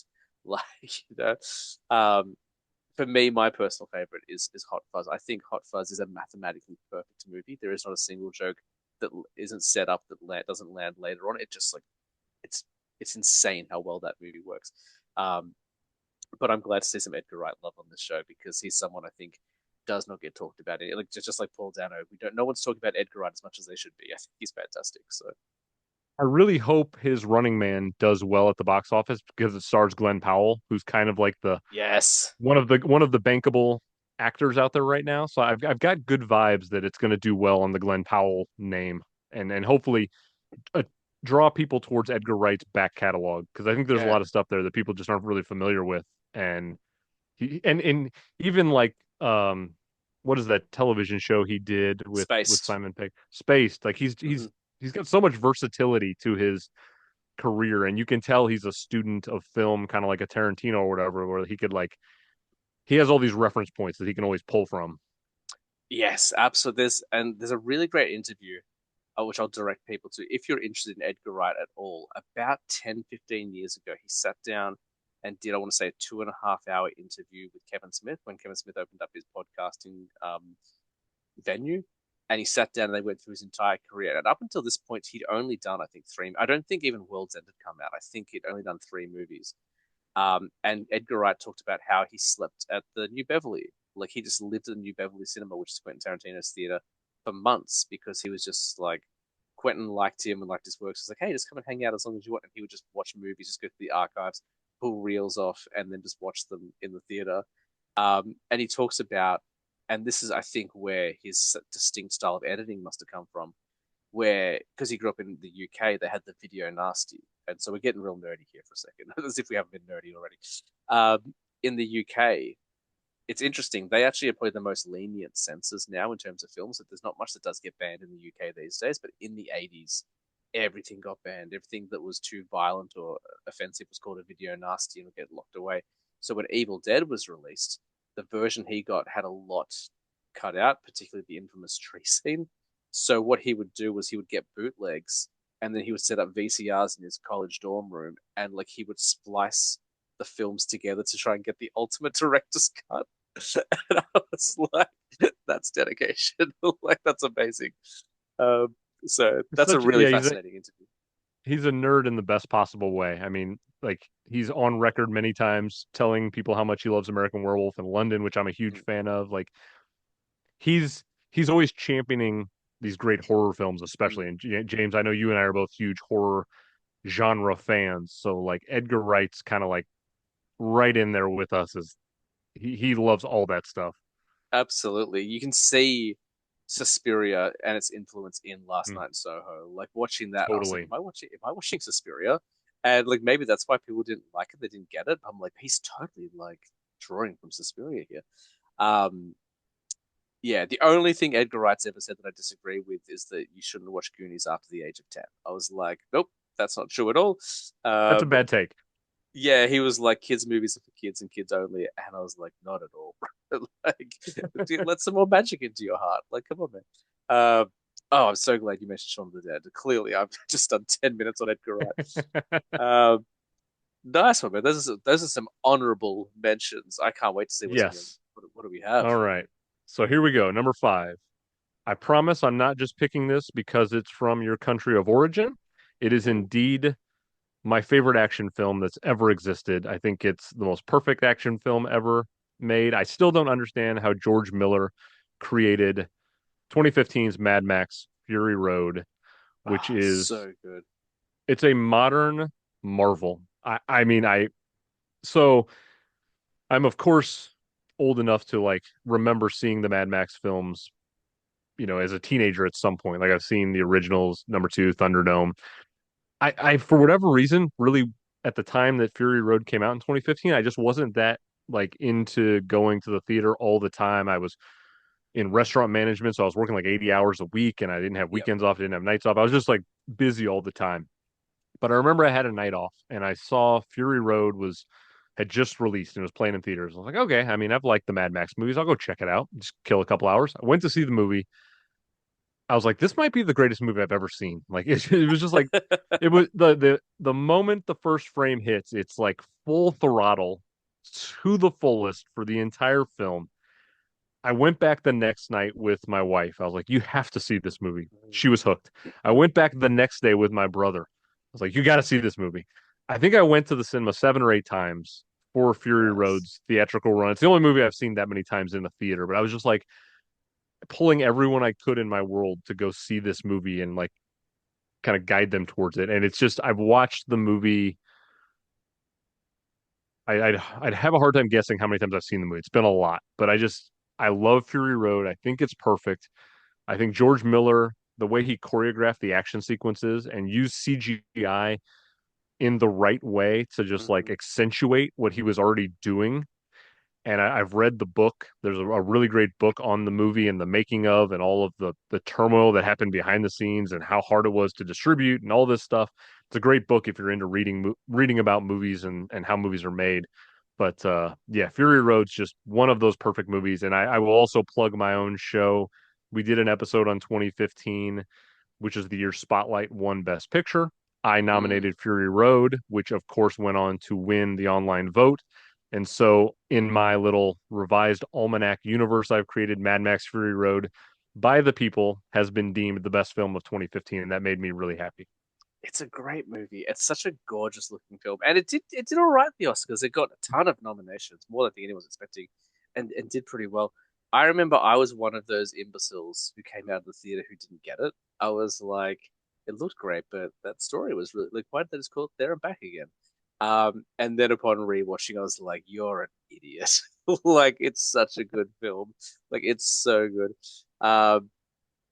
Yeah, he made an orange and brown landscape gorgeous. Like, it should have been so boring to look at, which I think is the pitfalls of a lot of Australian films, especially from that kind of Ozploitation era, because the landscape is so dusty. It's hard to dress it up and make it look good. But just the way he did, like things like putting, oh, I've forgotten her name now. But there were like the witches, and they're on the poles, and they're like naked on the poles, and the blue sky behind, like just individual frames like that just stand out. And you just go, oh my god, like look at what you did with all of this dust. And it's uh, such a yeah, what makes that movie so wonderful to me and what makes George Miller such an amazing filmmaker to me is there's no IP he's basing this off of. Like this is from the mind of a madman in the best mhm, way. And like the world building he's created all the way up to Furiosa in 2024, like we've got 5 films in this catalog. And he doesn't have to over explain everything. You can just kind of like fill in the pieces for and I don't know. I'm always fascinated with George Miller's creative process because from what I hear, he storyboards the entire movie beforehand so the actors can see every frame of the movie in storyboard kind of comic book fashion, which mm, I think obviously lends to why the movies look the way they do because they almost feel like a comic book come to life to a large degree. yeah, for sure. It's it very much did a Raiders of the Lost Ark with it as well. Like you could remove Mad Max from that film, and like it would not make it like Mad Max in title only. I feel like part of me feels like he just was like, how can I get funding for this? I'll call it Mad Max. Like if he had just called it Fury, like it was probably called Fury Road, and there's like, we should probably put in a recognizable name. But it's a master. We did the I want to say in 2023 we did a series on apocalypse films. So every guest who came on did their top 5 favorite apocalypse films, and I think without fail, just about every single person listed Mad Max Fury Road. It's just such a brilliant piece of cinema. I'm interested because the box office and the reviews were not so kind. What was your feeling on Furiosa that came out this year? I saw it in the theater opening weekend because I'm sort of a huge again to the point I made earlier. If a filmmaker makes something that really impresses me and I just think that they deserve my time and attention, I'm always happy to give them my hard-earned dollars. And so a George Miller movie when it comes out, I'm going to be there. I'm going to give him my money. I feel like he's earned that from me. So I was happy to go see Furiosa. I loved it because it kind of subverted things, Mm-hmm. much in the same way Mad Max Fury Road did, where Fury Road is a Furiosa film. It just happens Mm-hmm. to have Mad Max as the title.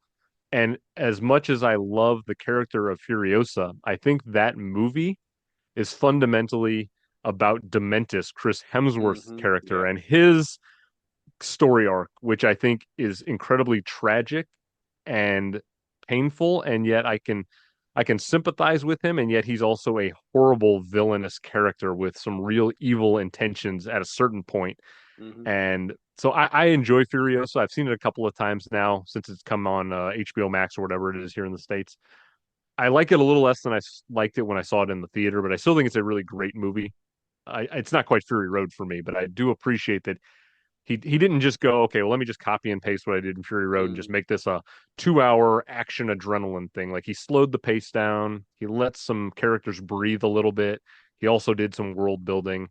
And of course, he let Chris Hemsworth just ham it up to the fullest with the crazy nose and the Yeah. accent. And like he went full bore on it. I was gonna say Chris Hemsworth is clearly having so much fun in that movie. It might be my favorite Chris Hemsworth performance, and I know that's a big call, like 'cause he's done some great stuff, particularly in the Thor franchise. But I don't know, like it just felt like they were like, do whatever you like, just go on, like go full Nick Cage, like that's what it felt like, and it really paid off. I really enjoyed Furiosa. It wasn't. I'll give a little spoiler for next week's episode. It wasn't in my top 5 of the year, but it was definitely an honorable mention. I thought it was. It's a real shame the way that that film was received, because I think it probably means we're not going to get another one, or it's going to be hard to see another one. And hopefully, just like with your philosophy of letting movies breathe, hopefully it'll gain some traction on streaming, and there'll be a bit more love for it there. That might be able to justify another one because look, I don't know how old the guy is, but he's only got so many movies left in him. Just let him make his crazy, westerns. Like, just let him do it. Like, please. Yeah, and I mean Uh, it's I think it's like speaking to the point of like the movies that come out earlier in the year kind of get forgotten about in award season. When I saw Furiosa, I thought surely Chris Hemsworth's going to be at least like in the conversation for like a supporting actor award. Like it's such a notable supporting acting mm, performance. And because Fury Road had done well at the Oscars previously in 2015, like it had gotten a lot of like love from the technical aspects, I thought, okay, maybe the Academy's going to show this movie a little bit. Obviously, that didn't come to fruition, but I think Hemsworth gave one of my favorite performances of 2024 in that yeah, movie. He makes that film for me in a lot of ways, which speaks to his quality because I think he's sort of gotten in this one lane where everyone kind of thinks they know what Chris Hemsworth is. And that happened to all the Avengers actors, you know. Chris Evans is facing the same kind of challenges where people haven't really loved some of the stuff he's done post Captain America, and he's obviously going back into that mm, world. But I think all of the guys and girls who have done Avengers movies have shown a really good body of work.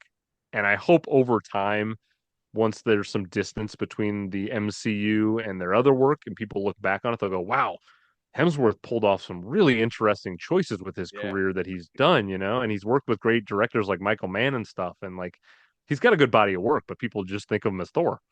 They all need to sit down and have a chat with Daniel Radcliffe because if anyone managed to shake off the shackles of a franchise, like boy did that guy just put in the work and just do interesting role after interesting role. Like his post Potter career is so much more interesting than anything. And I like those movies. I've read those books, but that guy just like put in the work. Is like, what weird thing do you have for me? Handguns strapped to my hands? Let's do it. I'm a corpse who farts. Let's do it. Like, just give me all the weirdness. I'm the son of Satan. I'm in horns. Like, yeah. Um, Yeah, that's Radcliffe it. That set the blueprint. yeah. That he's so dead. Like, that's how you kind of shake off, your franchise shadow. You got to do what Radcliffe did. Um, but no, I agree. I think it was a fantastic performance. Definitely like probably a top five performance for me of the year. Just such a fascinating one. But I'm so glad you got Fury Road on there. That's a great one. Okay, we're moving to three now, aren't we? Number four. We've only done one movie. Okay, number four. Wow. All right. So I'm going to cheat the system a little bit with number four. Do it. It's hard for me to pick one movie from this trilogy, Okay. and it's the trilogy that sort of set the foundation for my love of film in general as a kid. It's sort of Okay. it's waned a little bit because of some of the stuff that's come out recently, but I'm going to hold up the original Star Wars trilogy, A New Hope, Empire Strikes Back, Return of the Jedi. If I had to like play by the rules, Empire Strikes Back is the best film of the three to me. And so I'd put that at four, but I kind of wanted to like just shout out all three of them work as a collective because I always watched them as a kid on cable television and they would just run them back to back to back. And so like I always just consume them as one. And I'm also really proud of the fact that I've got still the DVD version The of original cuts. the original cuts, which are Mm. almost impossible to get your hands on I nowadays. saw that DVD. I'm like, that is not a Lucas re-edited one. That looks like an original cut to me. Um, Yes, I and that's I try to watch those versions as often as I can because I don't mind Lucas meddling with the cuts. It's his movies. He can do whatever the heck he wants. I don't care.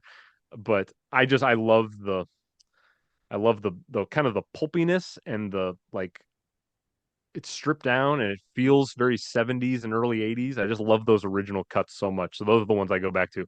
But I mean, we we could talk rewatched Star them. Wars for 3 hours. Yeah, we rewatched them last year. My wife and I, we sat there. We watched all of them except for the spin-offs and Rise of Skywalker, and that is not a commentary on any of those films. It's just we ran out of time. We were like we've watched eight Star Wars, so let's watch something else. Um, but I've got the Blu-ray box set that does have the the added stuff, and I'd never picked up on it before, but I was sitting there, I'm like, why is that alien there? Like, what's he doing? Like, he just, there's no purpose for this alien to be in there other than he wanted to fill space. It was the first time it was really noticeable for me. Um, yeah, I mean, look, I've seen all all of the Star Wars films. I didn't grow up on Star Wars. I'm a bit of a bit of a unique situation for people in my generation. Everyone I know grew up on Star Wars except for me. I didn't see my first Star Wars film until I was 14, and it was Attack of the Clones. Um, to which Dustin from Movie Bone has apologized to me. I actually quite like Attack of the Clones. I think it's underrated. Um, but yeah, what? Yeah, go on. Tell me all about your love of Star Wars. I assume it's a Yeah, similar story to everyone else, but I love to hear it again and again. I wish I could like remember the first time I saw it and like the realization of the Darth Vader reveal in Empire. Mm, Like I, I don't remember it. I've seen the movie. It's too much a part of the DNA of me to like remember any specific time. I just remember it always being on the television when I was a kid by choice. Like I think I recorded it on a VHS from cable so I could like just watch it at all hours of the day. And I have a younger brother who's a couple years younger than me, and he and I would just act out the Star Wars films ad nice. nauseum. I mean, we were obsessed with it. They didn't Nowadays our kids are so fortunate. There's so much Star Wars toys out there that we've got like a dozen lightsabers upstairs that the boys will play with. But like when we were kids, when I was a kid, we had to like makeshift those things. And Hmm. so like I just remember like playing dress up and playing Star Wars, and it just opened up my world at a young age to like the awe and the wonder of blockbuster movie making, which I didn't like know how to define it at the time, but I just never seen a movie of that scope and size and story. And John Williams, everything he's done from a musical score standpoint also is just like embedded in my DNA. And it all kind of started from Star Wars and then probably went to Indiana Jones and everything else since. But yeah, I don't know. There's just something about Star Wars that's always lingered with me. I think the original trilogy is perfect in its imperfections. Like it's Hmm. obviously you can see flaws in those movies, but I don't care. Even as like kind of a hardened cinephile critic that I have to sometimes be now, I'm gonna give a pass to the Star Wars movies for the little flaws they are because in 1977, I don't think anyone could have created Star Wars other than George Lucas. Like he saw a way into movie making that nobody else was contemplating. And I wish I could time travel back to 1977 and be a part of the fervor and the phenomena of Mm. seeing it. Because I always hear stories of people who would go and see that movie on repeat over and over and over. And like, again, they had just never seen a movie like that. And obviously it's not as original as maybe people thought because Lucas was borrowing a lot of stuff from Kurosawa and all of this Hmm. the films that came before, and he's got a huge influence list. But Star Wars just like is the benchmark for me for like sci-fi popcorn fun. Hmm. You can't beat it. And I go back to it all the time. My kids have a Star Wars obsession. It's one of those things that I feel like has been passed down generationally. My dad was into them. He wasn't like obsessed with them, but he was into them, and he probably was the one who got them into my worldview for the first time. It's it's such a fascinating story. Like I think most people don't even know. I think that Star Wars, A New Hope, was nominated for Best Picture. Like it's one of those facts that people just like. It's like Johnny Depp was nominated for Best Actor for Jack Sparrow. It's like one of those things that sounds so ludicrous, but it's true. Like it was nominated for Best Picture.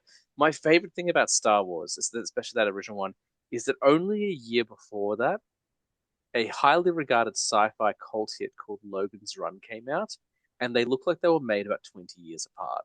Like what Lucas managed to do with the use of miniatures, um, is just insane. Like Logan's Run is a wonderful film, but doesn't hold up like that well in some aspects. It can be a bit of a chore and does feel a bit slow and it feels like it was made in the previous generation of filmmaking, whereas Star Wars still feels fresh. Like it still feels new. It's still relevant.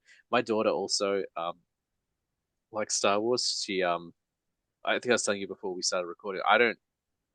I introduce stuff to my daughter, but I won't force anything on her. So when people find out she's a Spider-Man fan, they think that I've been responsible for that. Not at all. She was walking through our house one day. She saw a Spider-Man action figure. She said, "What's that?" I said, "That's Spider-Man," and that was it. Like the love affair was born. And same with Star Wars. Like she was collecting these cards that came with the groceries. Like they did this promotion. We get these Disney cards, and she saw an image of C-3PO, and she's like, "What is that?" I'm like, "Oh, that's C-3PO from Star Wars." And she's like, "Is it a movie?" I'm like, "It is." She's like, "Can we watch it?" I was like, "Yes." yes, we can watch Star Wars at 10 a.m. on a Saturday morning. Let's do it. And that's it. Now she likes Star Wars. She's obsessed with Grogu, of course, because he's so cute. Um, but it's there are very few things that are have the longevity of Star Wars. It's just still like it has such an influence on pop culture. Like I think I'm one of the few people who actually likes the new trilogy. I know a lot of people didn't like those new ones, but I think there's a lot of fun to be had with them. But even still, like even if you don't like them, it doesn't. Those new films didn't hurt the franchise. It just drove everyone back to the original trilogy. So there's still that lasting place in everyone's heart for it. It's look, I'm not going to say you've surprised me with this. It's a pretty common answer, Star Wars, but I never get sick of talking about it and like hearing everyone's introduction to the franchise because it is like it's IP now, but it was like an original idea 50 years ago, and they literally built an empire on it. You know what I mean? And I never get sick of hearing stories. One of my favorite pieces of trivia from Star Wars is that Robert Englund auditioned for the role of Luke Skywalker, and then when he didn't get it, he told his friend Mark Hamill to go check it out, and that was it. So That's a bit of trivia I have never heard before. That's amazing. yeah, I heard it in an interview Mark Hamill was giving with someone. He talked about how he was like doing a bunch of sitcoms and he wasn't getting much work. And then his friend Robert Englund said, "Hey, you should go check out the Star Wars thing. I'm not right for it, but they're looking for like a young kind of blonde kid. Like you might be a good fit." And then I just watched a documentary about Robert Englund, and he told the same story. I was like, "Oh wow, there you go." Well, they're both. It's either they've both made up a great story and they've agreed to tell it, or like it really happened. So I'm going to choose to believe it really happened. Could you imagine Robert Englund as Oh Luke my, Skywalker? I don't know if it would have popped the way it did. As much as I love Robert England, I don't know if he fits that mold. And it's Oh man. funny that you had pulled Logan's Run because I'm currently in the midst of prepping for a 1976 episode I'm going to be doing next year on the show, and I'm like deep into 1976.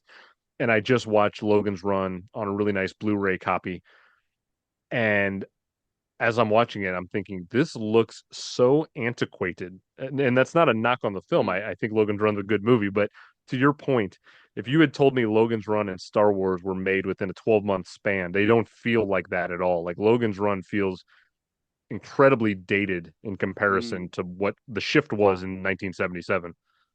Yeah, I don't know what it is. I don't know why. Because even I did last year, I did all of the classic Planet of the Apes films. I'd never seen them before. I had a box set sitting on my shelf for the longest time. I'm like, why haven't I watched these? Let's watch these.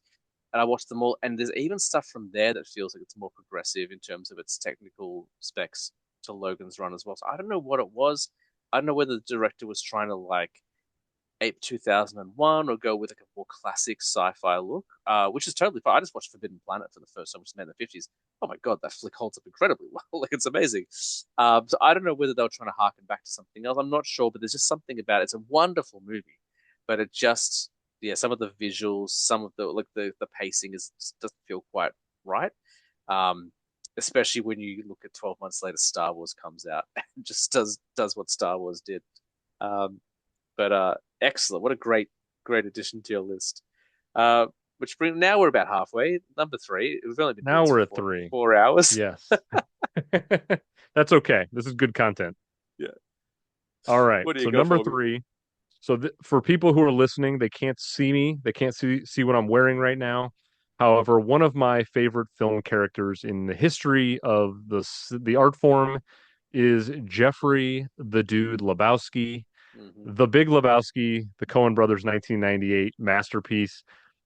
For my taste, it's the funniest movie that's ever been made. I did not get the film at all the first time I saw it, which I feel like is probably what most people would say. And obviously people in 1998 said that because the movie did not do well, coming right off the heels of Fargo, which was a huge success for the Coen brothers. The Big Lebowski is one of those movies that gets funnier every time you watch it again. You catch the dialogue, which it's it's sort of like a myth at this point, but it's true. But like people have used this story so many times, but like famously, that movie has no real improv. Like that, what you see in the movie is exactly what the Coen brothers wrote on the page, which is crazy that they put some of that dialogue in there and have it so meticulously crafted. But Mm. like, I just love the intricacy of the Big Lebowski. I think it's hilarious. The plot's like preposterous in the best way. John Goodman's giving one of the great comedic acting performances that we've Yes. ever seen on film. Like what Walter Sobchak does in that movie is just crazy. I love The Big Lebowski. It's the reason I drink White Russians every now and then when I'm craving one. It's the reason why I've got this wonderful sweater. And I'm the type of person in life, I feel like it's very easy for me to stress and get anxious about stuff. And like that's just kind of, I'm very OCD about things. And I feel like when I watch The Dude, he's the person I want some of that personality to rub off on me. I wish I could be a Mm. little more chill with things at times. So I try to like extract that. I love The Big Lebowski. There was a point in my life where I think I watched that movie 30 days straight, just Wow. over and over. Like I was just kind of vibing with it at the right place and the right time, and I watched it over and over. It, I'll never get tired of it. And I have some friends who are equally as obsessed with the film, and every now and then we'll get together and we'll just say, today we're not going to talk to each other in anything other than Lebowski dialogue, and we'll spend a whole day having all of our interactions are in Lebowski dialogue, and we'll make it work in context as best we can. But yeah, it's just a movie that I just crave and go back to. Nice. I have seen Lebowski so not enough is the short answer there. I think I've only seen it once, and every year it goes on my pile of rewatches. And for some reason, every year I'm like, I'll get to that one, and then the year comes to an end, and it's another year I haven't rewatched the Lebowski. So when I get back, Lebowski's going. I'm going to watch it. Because it's been sitting on my shelf for too long, gathering dust. I need to give it another view because I loved it. There's no reason for me not to watch it other than, oh yeah, I'll get to it. Like that's been the go-to. And I love the Coens, man. Like Fargo, obviously, your show just gave a lot of love to Fargo recently.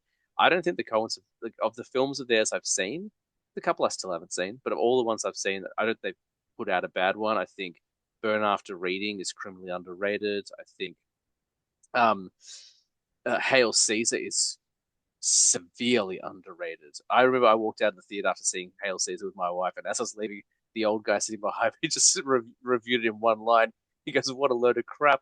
And I was like, "You missed the point. Like this movie's wonderful." I just watched Drive Away Dolls recently, which was I think Joel's solo debut. He had the first time he'd done something by himself, and that was wonderful. Like, yeah, like the diet, like no one does dialogue like the Coens. And I know there's arguments to be made for Tarantino and Kevin Smith and even Edgar Wright, but Coen brother dialogue is something special because you're right. There's no improv in there. That is all meticulously crafted. Um, and you can tell I'm filling up the air with not Lebowski talk because I don't have much of a memory of it, but I do. I did love it. I just need to go back and give it another watch. But I dig your passion for it. It's definitely a great film.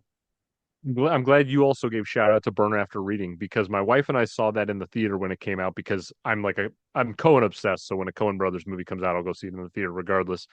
And Burn After Reading came out and we laughed so hard in that movie. It's so funny. Not enough people have seen it, and there's a specific scene slash twist Is it that okay? it's the Brad Pitt Clooney Yep. interaction, and my jaw hit the floor. I was like, I can't believe that just happened, which is rare. Like for something to jar me so much, and I think that's the beauty of the Coen brothers is they can tonally shift between drama and Mm. comedy and like complete dread at the drop of a hat. And you know, whether it's No Country for Old Men, which is obviously probably their most Oh, I dramatic work, completely but there's forgot they did that. Oh my yeah, God, of course they did. but I mean, there's like there's comedic elements to that movie as heavy as it is too. You Mm. know, like they can just so inside Llewyn Davis. There's so many Raising Arizona. You could go on and on about the Coens. They just they're always they're in their own little universe. Nobody else does a Coen Brothers movie like the Coens. A lot of people have tried to replicate their style and their sensibility, but there's something special and unique about them. And it takes the two of Mm. them. To your point, I love Driveway Dolls by Joel Cohen, and I also love Ethan Cohen did a film a couple years ago called The Tragedy of Macbeth with Denzel Yep. Washington that was really great. They each have their own style. You can tell one of them's a little more dramatic, one of them's a little more comedic, and when they come together, they create this Mm. perfect harmony of a film that I hope we get more Coen Brothers films. I don't know how much longer they're going to continue on together, but I hope we get some more because Yeah. their body of work's kind of one of one. Yeah. It really is. Yeah, I know what you're talking about with Burnout. At the moment you're talking about, that's like just Brad Pitt's performance in that film entire. Like, did he again going back to your area of expertise? Did he get a nod for that performance? Because he should have. It's such a He did great. not. Yeah, I didn't think so.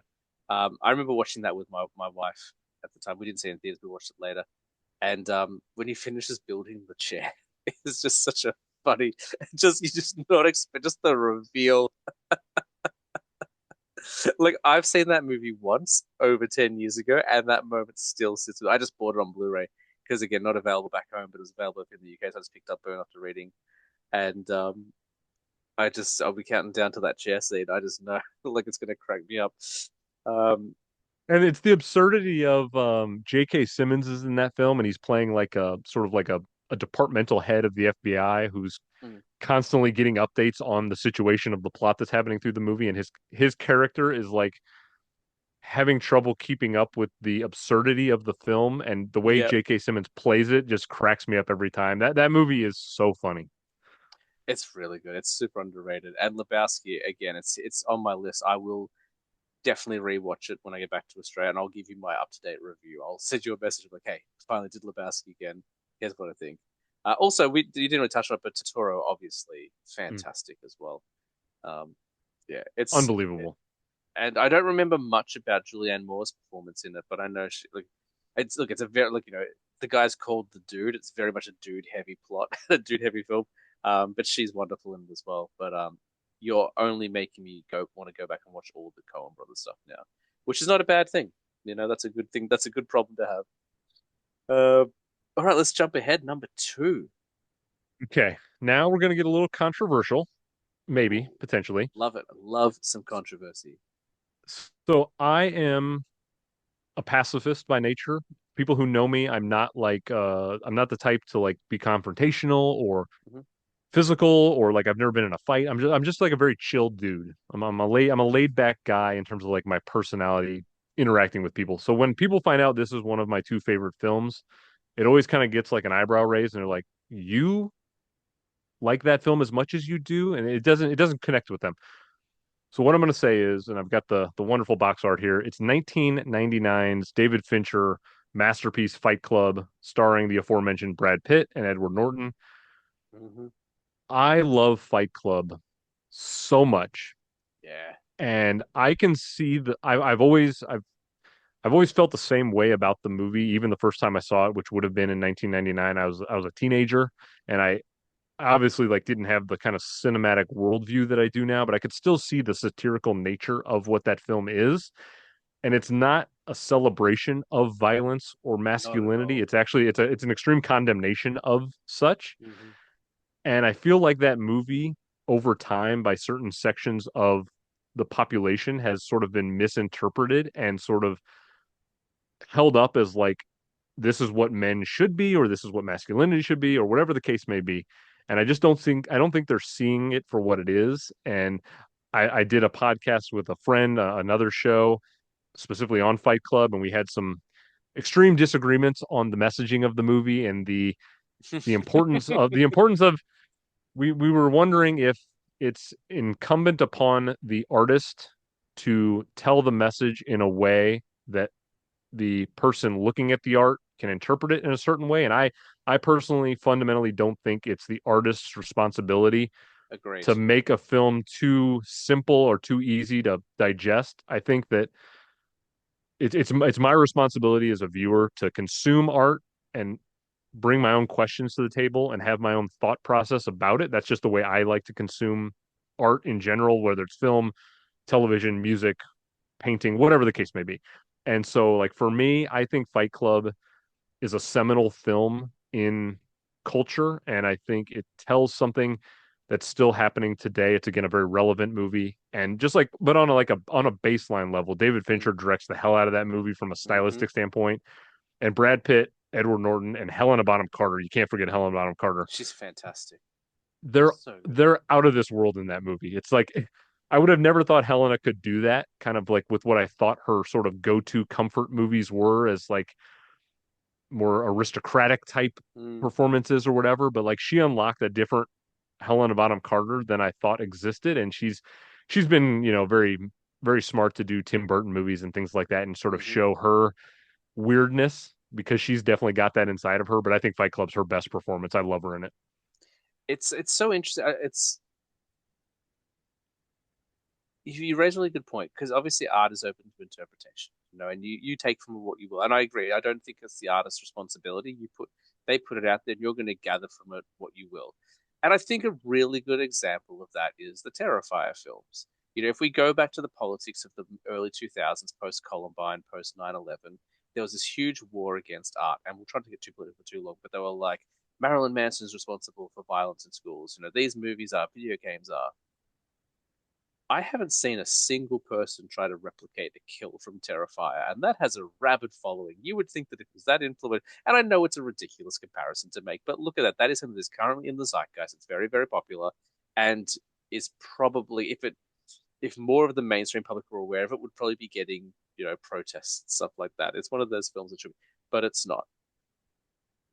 Fight Club, bit of a classier pick. David Fincher had some awards buzz. I can see why that.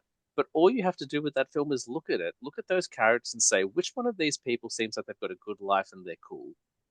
And if your answer is anything other than none of them, then you've missed the point of that movie. Like, they're not in a fight club because they're well adjusted to society. They're not in a fight club because yeah, it's very interesting. Like even when I was young, like I felt very adult watching. I was like, oh, I'm grown up. I'm watching Fight Club, when I was 16, 17, 18. But even then, I was like, I don't think stealing gallons of human fat is a cool thing to do on a weekend. Um, Finch is an interesting cat, man. I think he's got a pretty near perfect filmography as well. Um, I can't think off the top of my head of a Fincher film I don't like actually. Like to come out the gates with Fight, I know Seven and Alien 3 came beforehand, but like for that to be in his first couple of films, like, and he's only grown and improved so much since then. Like the guy's kind of an enigma. Like he's got one of those really great track records as well. Where do the rest of his films kind of stand for you? Do you feel like there are others that would share the spot for you, or is it kind of like Fight Club and then like a big gap and everything else? Like, what's your kind of feelings in his filmography? I don't have my entire top 500 in front of me. I wish I would have Yep. brought that with me for a reference point, but I'm fairly confident if I pulled my top 500, I would bet a majority of his filmographies in that bubble, probably Yeah. pretty high, like Social Network, Yes. Seven, obviously. Even some of his lesser known stuff like The Game with The Michael Game Douglas and is Panic really Room are incredible. so underrated. Yes. Panic Room is just unbelievable suspense the entire time. Jodie Yes. Foster, Kristen Stewart just killing it in that movie. I'm Jared gonna say Leto this going may crazy. be one of Jodie Foster's best performances. Like everyone goes to Silence of the Lambs and she's great, but Panic Room is so good. Yeah, and even The Killer last year, which was a Netflix Hmm. film with Michael Fassbender, I thought was really good. And again, Fincher is not afraid to like dabble in different genres and play with different things. It's a shame we'll not get more of his Netflix Manhunter series. I don't know if you ever watched any of I it, but haven't seen it yet. No. remarkable stuff. I mean, we didn't even talk about Zodiac. Zodiac's one of Yes. the Oh great my God. films. Yes. Like yeah, Fincher's record's pretty perfect to me. Yeah. Gone Girl He's up also there. great. Yeah. And I know this is a divisive one. I liked his Girl with the Dragon Tattoo. I Mhm. would have watched the rest of that trilogy. I wish we got to see more of that. It's devastating we didn't get the other two parts to that trilogy Yeah. because I enjoy the original version with Noomi Rapace. I think she's fantastic, but what Fincher did was different enough and interesting enough that I would have loved to Mhm. see two more. Yeah. Um, yeah, I'm so glad you mentioned Fight Club. Fight Club has one of my favorite lines of dialogue out of maybe any film ever, and it's after Jared Leto gets his beat down, and the guy says, "I just wanted to destroy something pretty." Or I'm paraphrasing, might be quite that. I'm like, what a heavy line of dialogue that is. Like that is someone who's not in a good headspace. Yeah, I mean there's so many lines of dialogue in that movie that are have kind of stuck with me over the years, and I always honestly, like there are very few films. The reason why it's so high on my top five, there are very few films that have fundamentally changed my opinion and my worldview. And when I go back to Fight Club, some of the things I extract from it are, we're all guilty of this. Our need for capitalist consumption and the way that we sort of impart the things we own as owning us, which is another line they use in that movie. And I think we're all guilty of it. I've got 1,500 movies to my right that are Yes. consuming me all the time. But like Yes. it's just it's the Fight Club's just kind of a reminder to myself to keep myself in check Mm, and not take for granted the important things to me. And one of the other things about Fight Club that I think a lot of people don't see, or maybe I'm seeing it and it's not really there, but it's what I've always taken out of it. The end of that movie to me is very hopeful. The way he finally at the end says when he gets rid of his alter ego, he says, "My eyes are open." And the final frame of that movie is him holding hands with Marla, Bonham Carter's character. I take away from that movie that he has finally seen the good in his own mm, life and in humanity, and he wants to like sort of reform in a way. And so, like, yeah, every time I go back to Fight Club, I actually come out of it feeling optimistic and hopeful about myself, even in the wake of destruction in humanity and degradation of society and all of the things that we're always sort of kind of like mentally grappling with the struggles of. All you can control is yourself and your own mm, person. And that's kind of how I consume Fight Club is just like feeling using it as a tool to better myself. And so like that's why it has such great importance to me. And mm. I understand that it doesn't have that significance for everyone else, but that's so to the answer when people say, Andrew, you're not a violent person, you're not a physical person, you're not a mean person, you don't antagonize, like that's Fight Club doesn't really feel like a you movie. And so I kind of have to explain to them the significance of it for me. It's so that's yeah, I don't know. I don't know. I don't like. I find that so strange. Like, because I've had that from time to time as well. Like, I can't think of an example off the top of my head, but they're like, like that doesn't seem like such a you movie. And I'm like, I watch 300 movies a year and I like them all. Which movie is not a you movie for me? Like, just explain it to me. Like, I don't think I'm like hiding anything. Um, so that is funny. I don't think. I don't know. When you're into film as much as we are, when you're into movies as much as we are, I don't think personal politics has a place. I don't think you like. I think you have to like remove personal politics if you're going to consume as much as we do. I don't know. Maybe I'm reading too much into it, but it is interesting that you get that reaction because, like, when you said that, I was like, oh my god, like, what's it going to be? Like, is he going to say like a cannibal Holocaust or a Serbian film or something like that? Like, this is going to get really dark. And then you said Fight Club. I'm like, oh, well, that makes sense. You like movies. Like everyone who likes movies likes Fight Club. But that's very interesting. Um, yeah, I thought it was going to get way dark. So I was kind of relieved to hear Fight Club. Um, nice one. That's man, this is a solid list. There's so many good ones, and I can't believe it. I was expecting to maybe not have seen any of them, but I've seen all of them so far, which is a good sign. I'm Um, confident you'll have seen number one. yeah. It's Spider-Man. Of course. Alrighty. Well, Andrew, what is number one on your list? Okay. Number one, before I get to number one, I'll say I'm incredibly embarrassed by the fact that my top five and even my two honorable mentions, I have not named and will not be naming Steven Spielberg, who I think is the greatest film director of all time. When you talk about greatness has different scales to it, and some people might grade it on, a Kubrick scale where it's like an Mm, art scale, or some people might grade it on just a blockbuster. I think what Steven Spielberg has done over 40 plus years is he's been the kind of one unique enigma in film to be able to make palatable blockbuster movies that everyone can gravitate towards, and yet he can also make really reflective interesting movies that are quieter, Bridge of Spies, Lincoln, on and on. He can kind of balance and go in any direction he wants, and he's proven to be a master of any direction he takes. And so I'd be remiss if I didn't mention Steven Spielberg, even though he's not going to be my number one pick. I don't. I think Spielberg is above the conversation. I think it's like how for a long time on the best movies of all time list, everyone had Citizen Kane as number one. First of all, a little bit high for my liking, to be honest. But even so, like my personal feelings aside, like we get it. Like it can't always be Citizen Kane. You have to make room for others.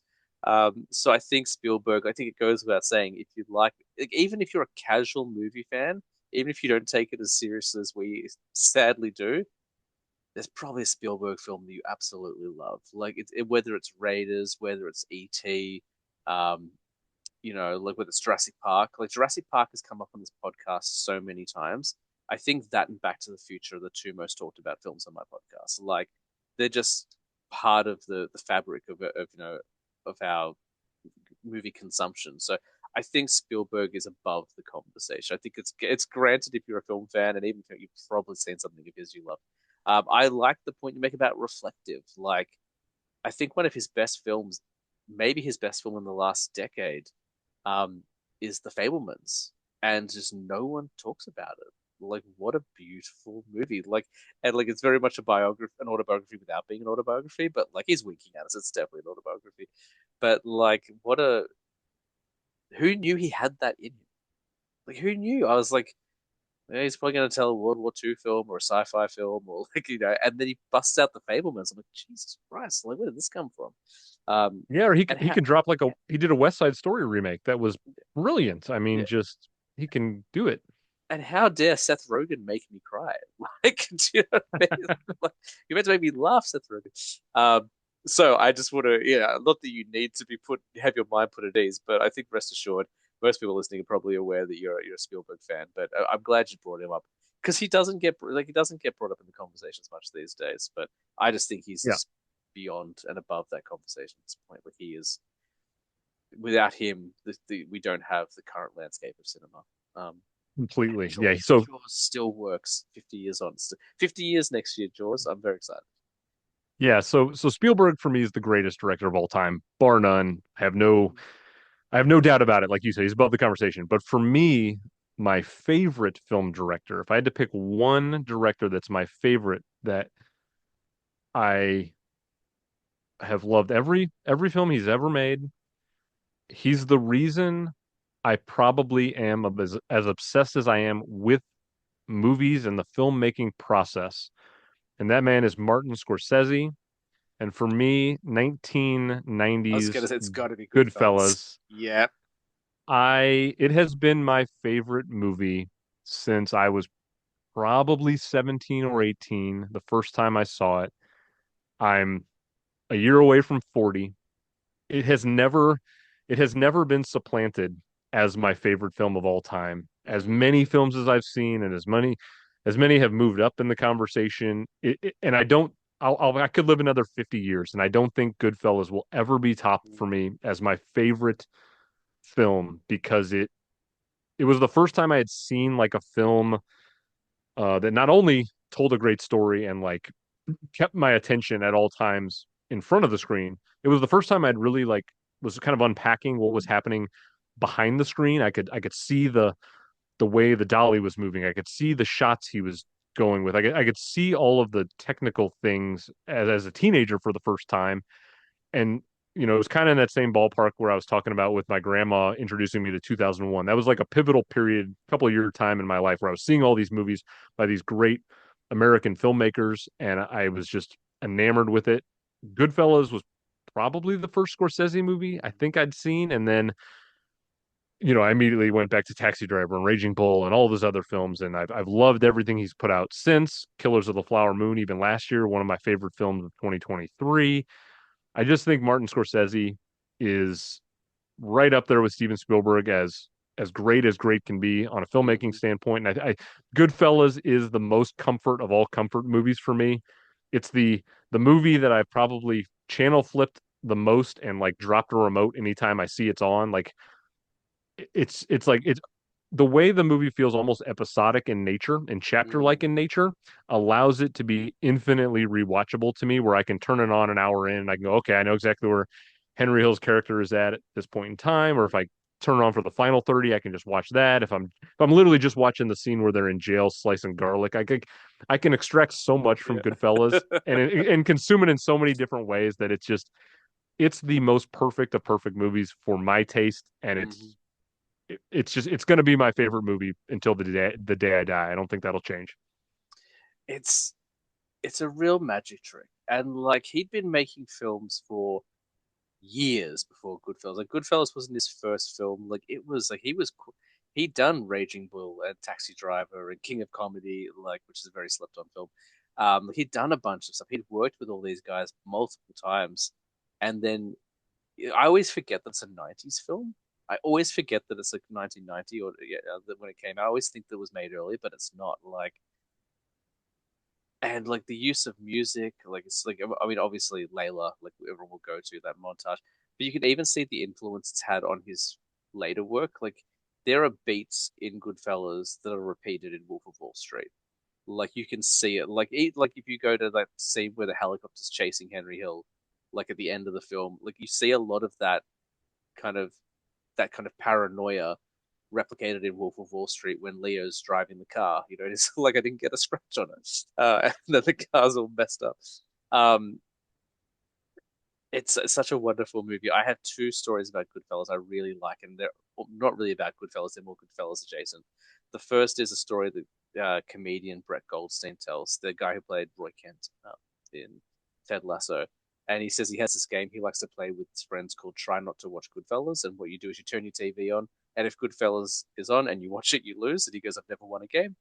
That's my first favorite Goodfellas story. And my second favorite Goodfellas story is that Joe Pesci filmed this back to back with Home Alone, and he was still in character and like was constantly getting in trouble for cursing in front of the children. So those are my two favorite, not really Goodfellas stories, but definitely Goodfellas stories. The flick's a masterpiece. Like, of course, it's your number one film. It's so wonderful, and it I was talking about the issue I have with pacing with older films before. That film has perfect pacing. It does not like that film's what, almost 3 hours long. It's got I feel like it's yeah, almost 3 hours long, if not 3 hours, and it does not feel like that at all. Like every single moment, like it moves. The film has a way of moving where you mentioned Kills the Flower Moon. I really respect that film, but that was a tough film for me. I felt like the pacing wasn't as and nor was it meant to be. That was not a film that was meant to be enjoyed. That was not a film that was meant to move quickly. Like that was a film where he's like, I'm going to show you atrocities and you're going to sit with it. And just when you think it's gotten as bad as it can get, I'm going to make it twice as bad. Like, so like that you were not meant to enjoy Killers, but the pacing of that and some of the Irishman, I think, don't hold up as well as the Goodfellas, which is getting close to being 40 itself. Like, all these years later and still just works so well. It's a wonderful. I mean, I'm at the right age. We're both kind of at that right age where it's like all of the filmmakers I love from the 90s. We mentioned Fincher, we've mentioned Tarantino. You can see the obvious influence of Goodfellas in Mm, everything especially in that decade of the 90s. Like if you go back and watch Paul Thomas Anderson's Boogie Nights, he's basically doing Goodfellas but in the porn industry. yeah, It's following like almost the same structure, and you can see some of Tarantino's work, the Reservoir Dogs of the world, and the Pulp Fictions of the world. Like they're borrowing elements of all of the stuff that's come before. But Goodfellas is kind of like the cornerstone. It's interesting that it came out in 1990 because I feel like the 90s as a decade are bookended by you've got Goodfellas in 90, and then in 99 you've got both Fight Club and The Matrix, I was waiting for the which Matrix. is Yep. that's another movie kind of in my the rare air of my top favorites. And Mm, it's like you can just see the evolution of cinema in basically those movies, Goodfellas in 90 and then The Matrix in 99. Like there's like a direct timeline between the two into kind of where we are now. And I mm, just think Goodfellas' influence has not waned one bit. Like people still use that as a focal point for films they're making today. It's kind of mm. always on the top of everyone's mind. The Goldstein story is hilarious. I've never heard that one. I can also say I've never won that game. There's no chance I've ever seen Goodfellas on and not watched it. Yeah, it's a good game. I don't think I've ever won that game either. Um, but I think by losing the game, we're all winners with Goodfellas. So you mentioned Scorsese being one of your favorite filmmakers. So what's the Scorsese film that you think is slept on? Like obviously Goodfellas is one that everyone knows, Wolf of Wall Street everyone knows. But what do you think is something in his repertoire that people should have seen? And you can list a couple of them. But I feel like he's got such a diverse career. Everyone thinks of him as the gangster guy, but there's so much in his career that people aren't watching. So what are people missing? You reckon they should be checking out?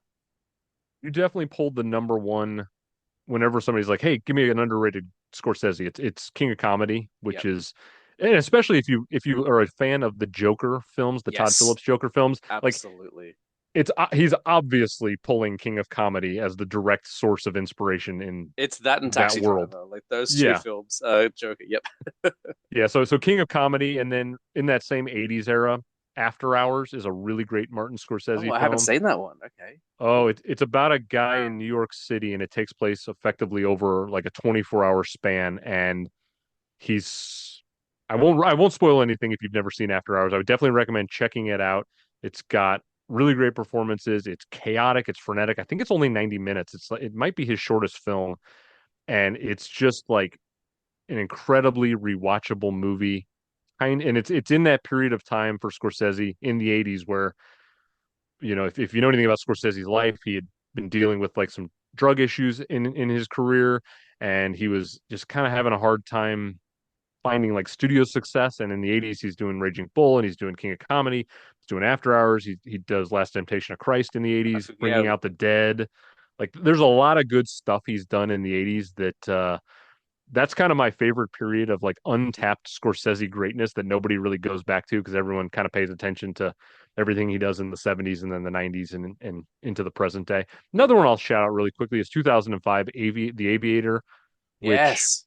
I think people our age probably are familiar with it, but I don't know if like a lot of young people in their teens are I familiar only with. watched it for the first time, I want to say this year. Okay. It took me a long time to get to it, and yeah, like incredible. Like Leo just had the biggest joke in Hollywood is it took Leo so long to get an Oscar. But like if you go back and watch it, you're like, oh my god, like Catch Me If You Can, The Aviator. Like where were his The Departed? Like where were his Oscars? Why did we? The Revenant is a wonderful film, but I don't know whether that's the performance I would have chosen. I think there's definitely there's the argument that he ate meat when he's a vegetarian doesn't like improve the performance to me. Like, And it like tying it full circle, that's kind of again like the genesis point for the concept of my show is it's like mm, we all can see that there have obviously been situations in actors and directors' careers where they're getting effectively lifetime achievement awards. yeah, And you can often look back on it. The Revenant's a great example. We covered that on my show. So surprisingly to me, The Revenant actually held up in the online poll, and people found that he was the best actor. But I think a lot of people would also agree that he probably had multiple performances pre-Revenant mm, that are equally Oscar worthy. Like that's maybe not his defining role. That's mm. the in our real life. That's probably not the only role he should have an Oscar for. I would, speaking to great performances and adding one of my own underrated Scorsese, I would also point people to Shutter Island, which is a film that I only watched for the first time a couple of years ago. Just one of those ones I kept putting off for whatever reason. And I finally sit down and watch them, I'm like, Jesus Christ, like, again, Did like, I feel you like I'm overusing the phrase magic trick, but it really is a magic trick of a film. did you know did No, you know anything about the plot reveal or anything? no, if the plot reveal had been given to me, it was one of those rare instances where I did forget it. Because unfortunately, I'm a sucker for details. Once I hear something, it's very hard for me to forget it. But if it had been revealed to me, I had forgotten it entirely. It caught me by surprise. It was a wonderful, heartbreaking surprise to have that Sunday morning. But it was very very rewarding. Yeah. Yeah, it's a book I had read prior to seeing the film. I was a Okay. fan of the novel, and then I went to see it in theaters and was it didn't feel like a Scorsese movie at the time when I watched it. I'm like, oh, that's interesting. He's not that's not really like his genre or his kind of go-to.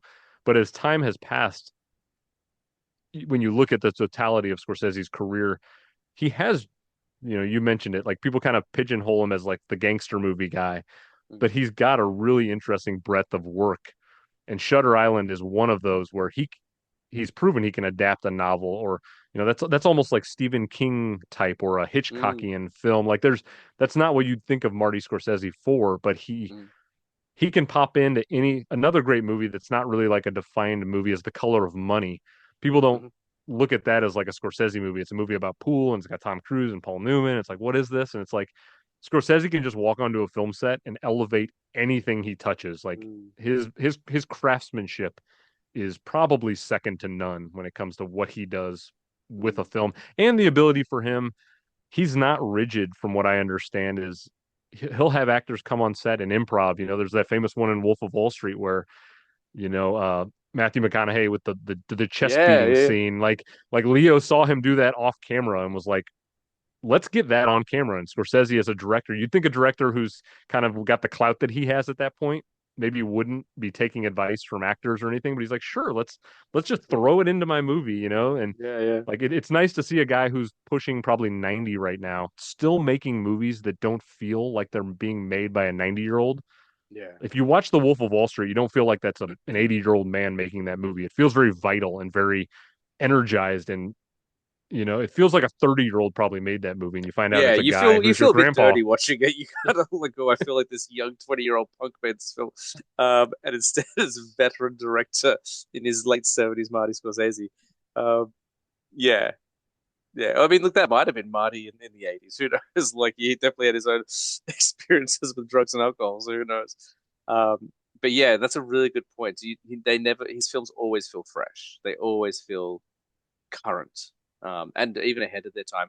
Who would have thought that like someone like even with the credibility of Martin Scorsese, who would have thought that like, hey, I can make a gangster film better than The Godfather? Like, who would have thought? Like, it like took 16 years, but it's like, yeah, that Godfather. It's just a Goodfellas. I'm even going to make it sound like Godfather, so you get confused, um, and enjoy it more. Um, yeah, And I'm a great massive picks. Godfather fan, but the Goodfellas is just like, I think for people of our generation, that's sort of our Godfather to a lot of people. It's more entertaining. Like Yeah. Godfather is a brilliant movie, but it is long and there's a lot. Like it's in competition with Deliverance for the longest wedding scene of all time. Uh, but yeah, it's just you can tell like it's made by someone who wants to take their time and they're doing very long shots, very long takes, and that's the thing, which is wonderful. But it does impact its rewatchability. I joked about this when I first started the podcast, 3 years, almost 3 years ago now. Like I've watched The Room more than I've watched Godfather. And that certainly doesn't mean The Room is better than The Godfather, but I've had a lot of fun watching The Room. And the same with Goodfellas. Like Goodfellas is almost as long as The Godfather, but manages just to the pace and the enthusiasm in there is it's different. Like it feels like a frenetic film. It feels like it's constantly moving, whereas Godfather just takes its time. It's still a wonderful film. Became a punchline in that Barbie film, which I know some people weren't happy with, but those people who weren't happy with it weren't supposed to be happy with it, so it worked. Um, but yeah. Yeah, I'd say Goodfellas is kind of a timeless movie. It feels like it's Mm, in its own little bubble. Like it's telling a story from much earlier, but it doesn't feel like a movie that was made in 1990 when you stack it up against some of the other films of that time period.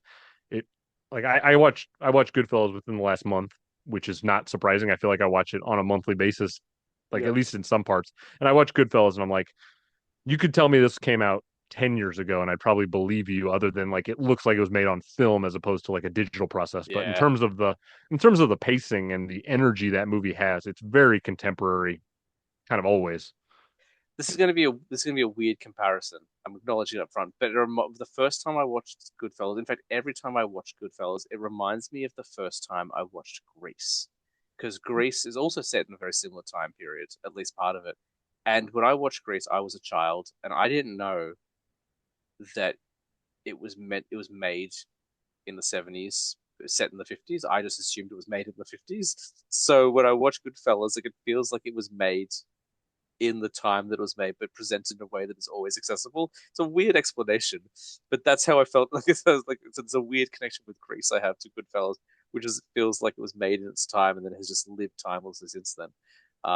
It's a hell of a list, man. Like that is a tough one to contend with. You got some strong stuff in there. You got stuff from all over the place, which is really good.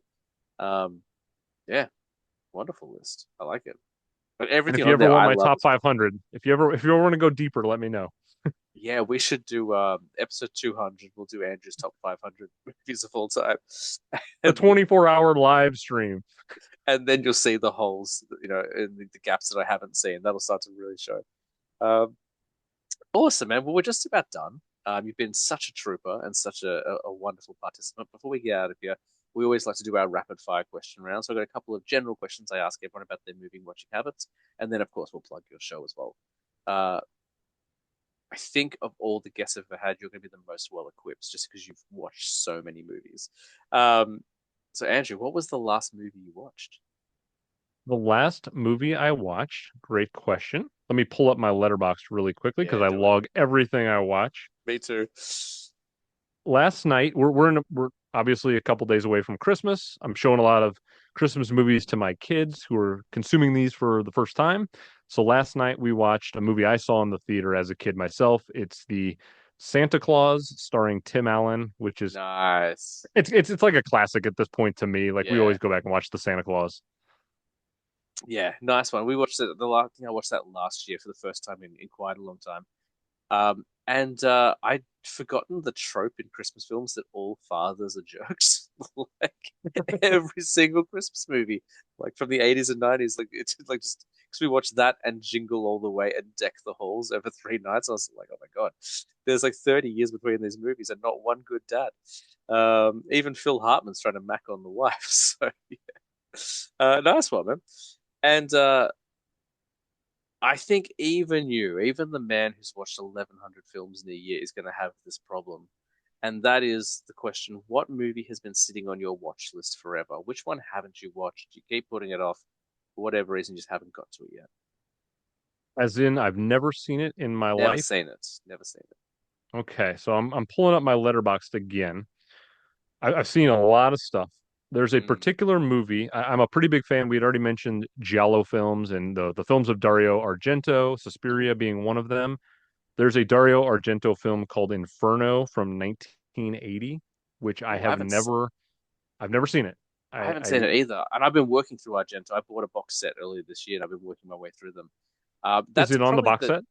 No, it wasn't. It had Okay. Suspiria, Opera, and was it Four Flies on Grey Velvet? I think it's called. Um, because I watched the wonderful Dario Argento documentary, which is on Shudder, Panico, which has got me really excited to watch some Argento. But no, I haven't seen Inferno either. Probably the nerdiest answer I've ever had. Most people are like, "Oh, I haven't seen, Terminator. I haven't seen, I haven't seen Citizen Kane." You're like, let me go back to the 70s A Italian deep giallo movie. Argento cut. Yeah. Yeah. Hey, you haven't seen it. You haven't seen it. So there you go, everyone. Everyone has that problem. There's at least one movie that we need to see that we haven't seen. And I like that answer.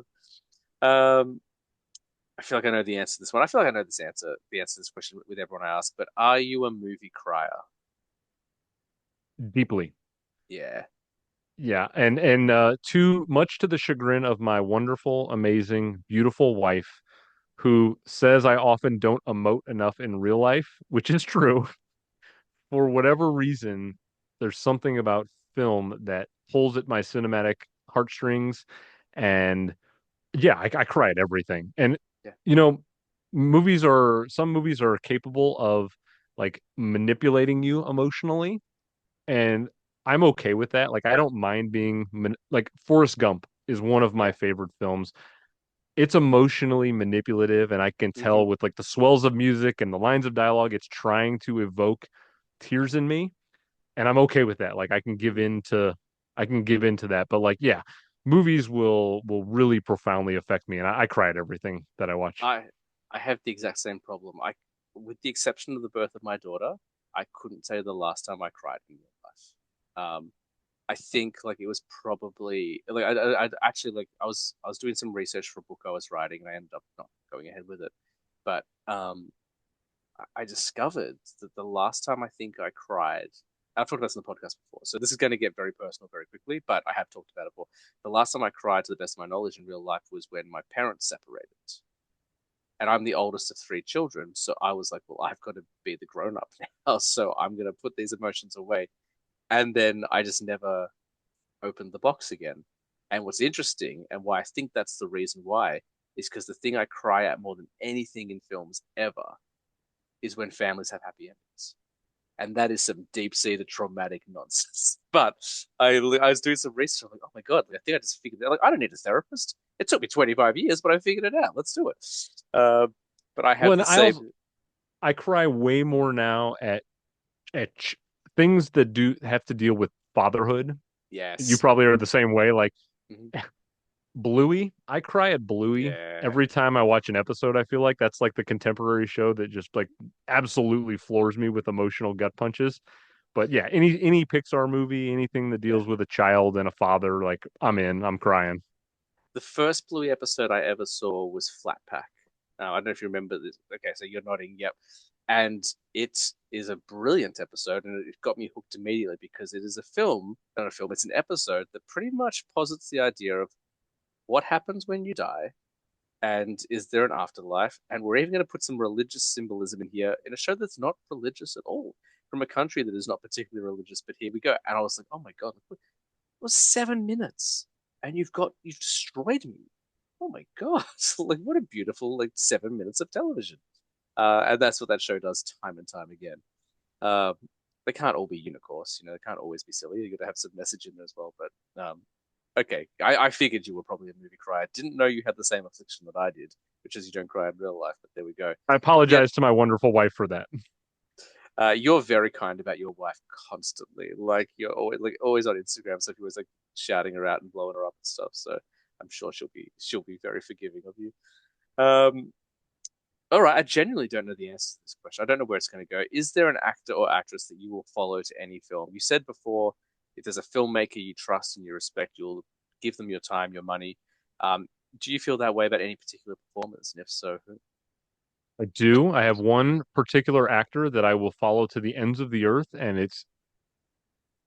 he's both a great actor and on a personal level, I have such affinity for the kind of things he does behind the scenes, and he never does it to like garner press or anything, and it's just stories that have gotten passed on. I'm talking about Keanu Reeves, who's Yeah. like he's one of the good guys. Like Mm, when you there's so many great stories about Keanu and how generous he is with his time and his money and his everything that he does. yeah. And he's also just a really fun actor. Like if Yeah. there's a Keanu movie playing, I'm of the age that I grew up on Speed and The Matrix that we've talked about Mm, and stuff, and it's like the John Wick series. If Keanu's making a movie, I'm gonna go. I'm gonna give every possible opportunity to see it in a theater. I want to give him my money and show him support in any way I can. So Keanu's definitely the go-to for me.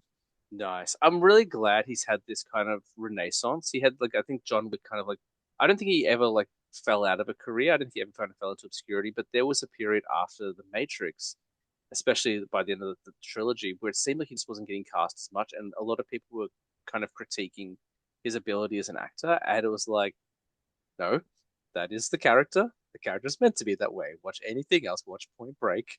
Watch anything else, and he's not like that. But he just kind of got sidelined a little bit. But then John Wick came out, and he totally like had this huge resurgence, which is fantastic. My favorite current Keanu Reeves thing, I just saw it. I think it was this morning.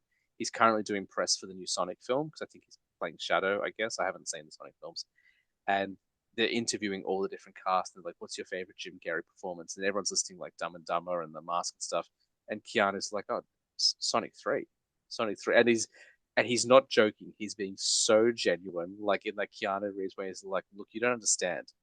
He like Jim Carrey has been cultivating a persona and a performance every single year, and you look back at those classics, you remember them fondly. But he's taking what he learned then and he's applying it into the physicality of this character in Sonic 3. I was like, you just sold me like so many tickets to Sonic 3. Like, okay. And I like, but it wasn't a bit. He was just being so lovely about his co-stars. Like, wow, very cool. Yeah, I mean, there's famous stories where he gifted every stuntman on the Matrix like $1 million Harley Davidson, and Mm, there's always like paparazzi pictures of him like having lunch and like bringing lunch to like homeless people on the street in California. Just like little things, and mm, especially when you know the tragedies of his life. He mm, had a person he was in a relationship pass away. He had his best friend River Phoenix pass away at a mm, young age, and through it all, he's like maintained this ability to just remain humble and gracious and wonderful. And it's the kind of personality that I'm trying to like give off that hopefully I give off that same vibe with my own life and my own work and my own movie stuff is like I want mm, I hope people look back on me even in a tiny sliver of a way, kind of like Keanu, where they're like, hey, mm. he's trying to like pass something on out of generosity. So he's a great beacon of inspiration for me. Yeah, that's a good pick. I think a first time pick as well. So nice. Um, all righty, we're almost at the end. Now, we don't like to be negative on the show. I really try to avoid negativity when it comes to movie talk, but the audience demands it. And by the audience, I mean me when I wrote this 3 years ago. What is the worst movie you've ever seen? Worst movie I've ever seen, and I do have it on my shelf because I'm sick like that and I want to own this movie. It's it's the only time I've walked out of a film in the theater, the one and only time. And it's a movie that I don't know, I just don't find it funny. It's called Freddy Got Fingered with Tom Green. And it's so dumb in its humor. And it's so I don't know, I it's so bad. I saw it in the theater as a teenager, and even as a teenager, I thought, this is too dumb for me. Yeah, So I walked out, and I've since seen the whole film in totality. But there's a specific scene where I believe someone gives birth and he's biting an umbilical cord. he's swinging the baby around. Yeah, and I think my comedy.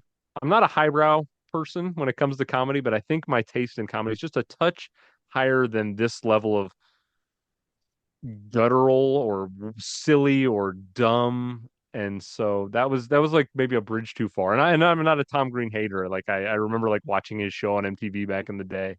I just yeah. Freddy Got the Fingered is not for me. the reason I laughed is I literally referenced this movie 2 days ago. And I've only seen it once as well, so I can't comment on like it's it's been 20 years since I've seen it, but um, we'd been out all day, we'd been doing some driving around Scotland and stuff like that, and you know what it's like with kids. Like when you've had a big day out, you're done. You just want to get the bath and bed done so you can just sack out on the couch and do nothing. And my daughter's getting very into music. She wants to be a drummer, which I'm 100% on board for. I'm like, yes, that's cool. We need more girls behind drum kits. Let's do this. Um, and so she proceeded to take out all the saucepans and all the different baking equipment and had two wooden spoons and started whacking. And she's like, I'm playing the drums. And we were so done. My wife just left me downstairs with her and just went upstairs. And I immediately scrolled through Instagram and found the reel of him playing the piano with the sausages. And I just said to my wife, I go, this is this moment right now. So that's why I laughed because I literally just made that reference. And she hasn't seen the movie, but yeah, it was enough. So that's why I That's laughed. good. And Yeah. people often ask me why do I own the movie that I have the most um upset feelings about? And I often joke to them, I often will lend my movies out. I've sort of become like a library to friends and family around here. If there's ever somebody who gets on my bad side and I want to like send them sort of a bad gift, I say, hey, why don't you borrow this movie that's really funny? And then I'll send it to them. That's so And funny. usually, and because then it will completely warp their opinion of me. If I've told them that this is a funny movie, they will forever look at me as having liked that movie. So it's just it's there for like emotional torture. That's so good. I'm trying to think if there's anything I've bought that I don't like. Let me think. I remember I copped some criticism for buying Suicide Squad, the David Ayer one, not the James Gunn one. People were like, "Didn't you hate that movie?" I'm like, "I didn't hate it. I didn't love it. Like, why are you buying the special edition then?" I was like, "Because everything else on my shelf in this universe is special edition, so it needs to be bought. They need to have that." And then they stopped doing the special editions. I was like, "Gosh, you jerks! I've spent too much money." I don't think I've bought anything I've hated. I'll buy stuff with the intention of giving a second chance, and then sometimes I'll like it more, and sometimes I'll feel the same way about it. I don't really hate any movies anymore. Um, yeah, there's something I really dislike. I think the worst purchase, I was gonna say the worst purchase I ever made was buying She's All That on DVD for $40. But I still like that purchase. I still like that movie. I still quote it. So I don't know if $40 was steep though. I was It's a like, lot of money. it's a lot of that's 40 Australian dollars. Like we have the weakest dollar in the world just about. So, um, but I don't know. Maybe, oh, maybe the worst purchase I made was spending as much money I did on the Criterion release of Pink Flamingos because we were just talking about it the other day. And it's not a, I don't hate it, but that movie challenged me in ways that no other movie has. Maybe it's at some point you and I will talk about Pink Flamingos. We can do an episode on it and we can unpack my my feelings on it. I'm I already. saw that you had you always like post your physical media purchases on your page, which is always awesome to like see what you're getting. And I remember when you posted and Pink Flamingos was in that pile, I thought, wow, I didn't know you were into John Waters at the time. And then we've since talked that that was your introduction to John Waters. Mm. What a crazy first John Waters film. Like you didn't like dip your toes in the Waters pool. You like you went to the deep end Yeah, all the way. I've seen interviews with him, and I've seen him in stuff, and like I know who he is, the pop culture figure and stuff like that. I haven't even seen the original Hairspray. Like that's what I mean. Like that would have been probably the best. Like that or Crybaby was probably the best introduction to. Um, but I imagine your journey was similar, maybe not, but growing up, especially in my 20s, I feel like when you're into movies and you're in your 20s, that's when you're like, all right, let's get edgy. Like, how far can we push? Like, that's when I watched things like Cannibal Holocaust and I Spit on Your Grave and Last House on the Left. And that's when I started really like pushing to see what I could handle. I think I watched Martyrs in my 20s as well. I haven't watched it Mm. since, but I don't regret watching that. It's a tough film, but I don't regret watching it. Um, and then I hit 30, and then I had a kid, and then there were just some movies that I was like, I'm not gonna like I've missed the cutoff for that. So a Serbian film, I don't think I'm missing out on anything, but I don't need to go and see a Serbian film. I probably don't need to watch We Are the Flesh or Trauma or any of those like nasty films that have been coming out in the last 10 years. But Pin Flamingos, I was like, well, it's going to be in bad taste. Like I know that, but it's not going to be the same sort of uncomfortable feeling I would get from those films. I'm probably safe with it. And that is the chicken scene. I think was the first thing that really like tested me because it was it's all there's so much to unpack here, but there's a lot of layers in that. Like first of all, the chicken and the reality behind what happened to that chicken was the first layer. Second being that the chicken was introduced into that scene with permission from the performers, but not from one of the characters, which added a layer of uncomfortability. But then, like, I think the part that really got me is, oh my god, this was the scene where I had to keep looking over my shoulder to make sure no one was coming downstairs because it was the most uncomfortable. I would put it on par with the attic scene from Terrifier 3 with Victoria. Is there's a guy who's fully naked and he's on his back, and there's just a close up of something in particular. I'm not even going to say what it is, and it's just a constant close up of that. And I was like, oh my god, like there's no way I can explain what I'm watching to anyone if they would happen to walk in right now. They'd be like, I don't know what he's watching, some sort of weird porn, I guess. It's like, no, no, it's on like it's on the Library of Congress of important films, I promise. It's so funny. Like we're in this little we've gone down a little tangent, but I definitely want to keep on this detour for a moment if you don't mind. Go for it, yeah. So we have you and I have often talked offline. Like when I every year around Halloween, I'll ask for trusted sources to send me some recommendations, and I pretty famously have been on record saying I have no trigger warnings, no boundaries. Like I'm pretty comfortable Hmm. going anywhere. I mean, I literally have on my table here a copy of Salo, which is one of the most controversial films ever made. I've seen it, and it's one of those films that I would like to add to my collection. And the only reason it's not in my collection is that I am worried about what everyone else's opinion will be. The fact that I own it. I don't, I think I understand why it's controversial. It's definitely got moments that are despicable and deplorable. Like, don't get me wrong. But I think it's a case of a lot of bark and not as much bite as people think. I think there are definitely other films I would rank more controversial and more despicable than that. But because of its reputation, it's one I feel like I can't put in my collection. But I do think that it's not the act. It's like the most upsetting part of that film is not the acts or the deeds, but the expressions. I think that's generally that's my feeling on Yeah, it. But anyway, I feel yeah, safe to talk about it with you because you own it. yes. So Yeah. To your point though, like I only I had long held off purchasing it because I didn't want people who come to my room down here to rent things from me to see it and go, why do you own this film? Because like you yeah. said, there's preconceived notions about what it is. However, I'm doing a podcast in 2025 for another show, some friends of mine.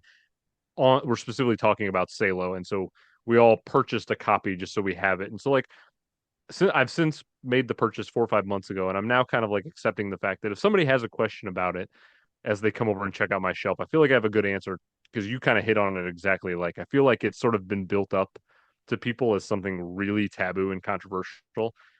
And it's actually a pretty interesting film from like a thematic standpoint, like the message it's trying to tell about fascism and power Mm, and greed and all that stuff. So I've become quite proud to own this. But you mentioned a film, you mentioned a couple of films. Number one, a Serbian film is one of the few I've never gone near mm, because I feel like it might be the one that pushes me into like a trigger warning that mm-hmm, like I have almost none, but I know enough about what a Serbian film is that I feel like it's gonna probably bother me. And you also mentioned a film that I did a double feature on last year. I watched both of them for the first time, and it was probably the craziest double feature I've ever done back to back in my life. I watched Martyrs for the first time, and I immediately followed it up with another French new wave horror film called Inside. mm-hmm. And I watched those Inside for fun, the first time this year. okay, watching those one after the other fundamentally messed me up for a Mm. bit because like those are really really disturbing films, but I could handle them, but that was a really intense day of watching movies. I watched Inside and Frontiers, I think, in the same week Oh, this year. Um, because yeah, there's still like that desire. I no longer have the desire to be edgy, but there are a couple that linger from my 20s that I did miss out that I am interested.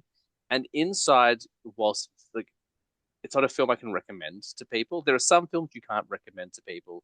But I would say about with Inside, if you can stomach it, there's a lot to unpack, and it's actually a really great mystery film. There's such a twist, and I don't want to say anything. I don't want to ruin it, but like there's such a great twist in there. And if you don't mind a touch of nihilism every now and then, like and only a touch, I would put that ending on par with, or even beyond The Mist. Saint Maud, which I think is a film that is not seen enough and has one of the most shocking endings of all time. It's a frame of film, and it messed me up for a week. I think it does a lot of really interesting things, but again, it's a lot of spectacle. There's a lot of visual spectacle in the prosthetics and makeup department to titillate and offend, but if you get past it, there's so much beneath it. And I do think that's similar of Salo. And now I've said that on record, so now people can start judging me, I suppose. But I'm starting to move away from fear of judgment. Like I talked about Terrifier 3 for my 2024 wrap up film, and I proudly said that I loved the film. I've never said that about another Terrifier film. I find them I admire them, I appreciate them for what they are, but I feel like there's not enough levity in those films or justification in those films to love them. But Terrifier 3, I was like, I can't, I'm sorry, but I loved it. It was really fun. It was really, like, it's so playful. It is a film that is 50% cruelty and 50% playful. And because of that playfulness, it was enough to justify what happens in, except for that attic scene. I cannot justify that. That's a bit tough. So I think I'm getting to that point where you are. It's like, you know what? If you're asking me why I've got this in my collection, like just borrow something else. Like, right, right. you know what I mean? I'm not fundamentally a bad person, but I am open to story. I like all story. I want to see as many stories as possible.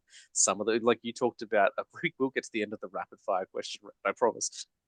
We've definitely made it less rapid. You talked about recently on your podcast, I think it was on which episode was it? I think it must have been the 96 episode because Lars von Trier came up.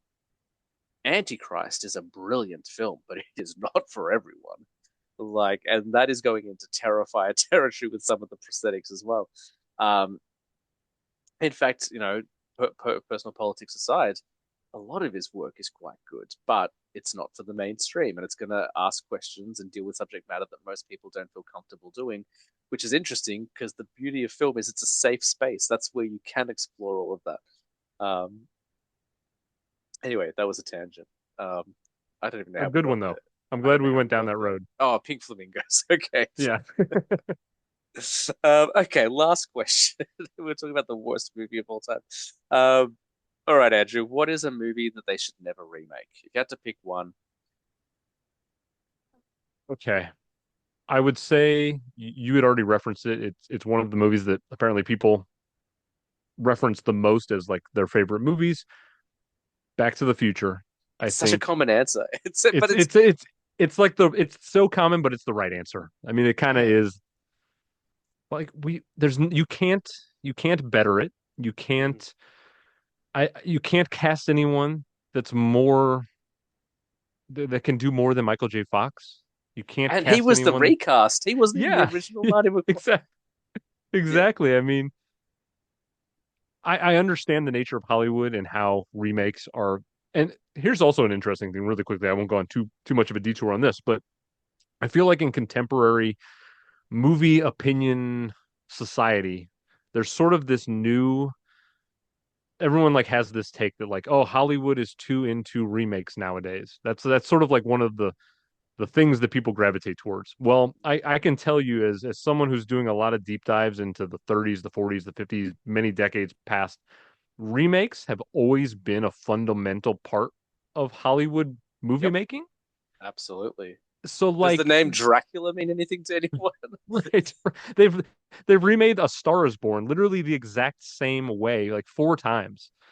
We I mean, if you can't accept that remakes are going to happen, Yeah. you just haven't like you just go ahead and accept it because it's going to happen. And you made a great point earlier about Star Wars. I have some reservations about some of the Star Wars films and kind of what Disney has done in terms of I just think they've kind of been short-sighted in their long-term planning of the best way to maximize the Star Wars IP.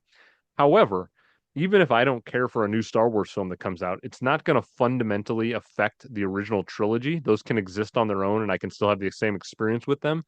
So if they remake Back to the Future, of course I will watch it because I'll watch every movie that comes out apparently, and I'll probably have an okay time with it. But I don't think it needs to be touched. But if they do touch it, so be it. I'll still have the original Back to the Future trilogy. Ferris Bueller's another one that I think comes up pretty frequently. I don't know if I need a new Ferris Bueller. If they remake it, fine, whatever. But yeah, I'm not one that's precious on remakes and Mm, requels and sequels and all that. Like I'm okay with if they make 20 Scream movies or if they yeah. just I'm kind of like contrarian in that aspect. I know a lot of contemporary people don't like remakes and requels and all that, but it doesn't bother me fundamentally. I mean, we started our conversation talking about a new Superman trailer. Do you know what I mean? Like, Yeah. and everyone seems to, well, not everyone, but a lot of us would be very happy about that. I will make an argument for remakes. I've made this argument quite a bit. One of my favorite films of 2024, and it had, I think, three of the best performances in any film in 2024, was Speak No Evil, which is a remake. And people got annoyed about this film because it was a remake of a film that only came out about 2 years ago. Now, I haven't seen the Danish original, not because I've been avoiding it, just haven't had access to it. So I didn't have any preconceived notions about what that film was going to be. I knew nothing about the plot. I went in, and I would argue most general audience members going to Speak No Evil probably didn't know there was a Danish original. What James McAvoy does in that movie I think exceeds what he did in Split. I think it's one of his best performances ever. He manages to walk the line of being coy and cheeky and flat out uncomfortable. I think Mackenzie Davis delivers um, one of the.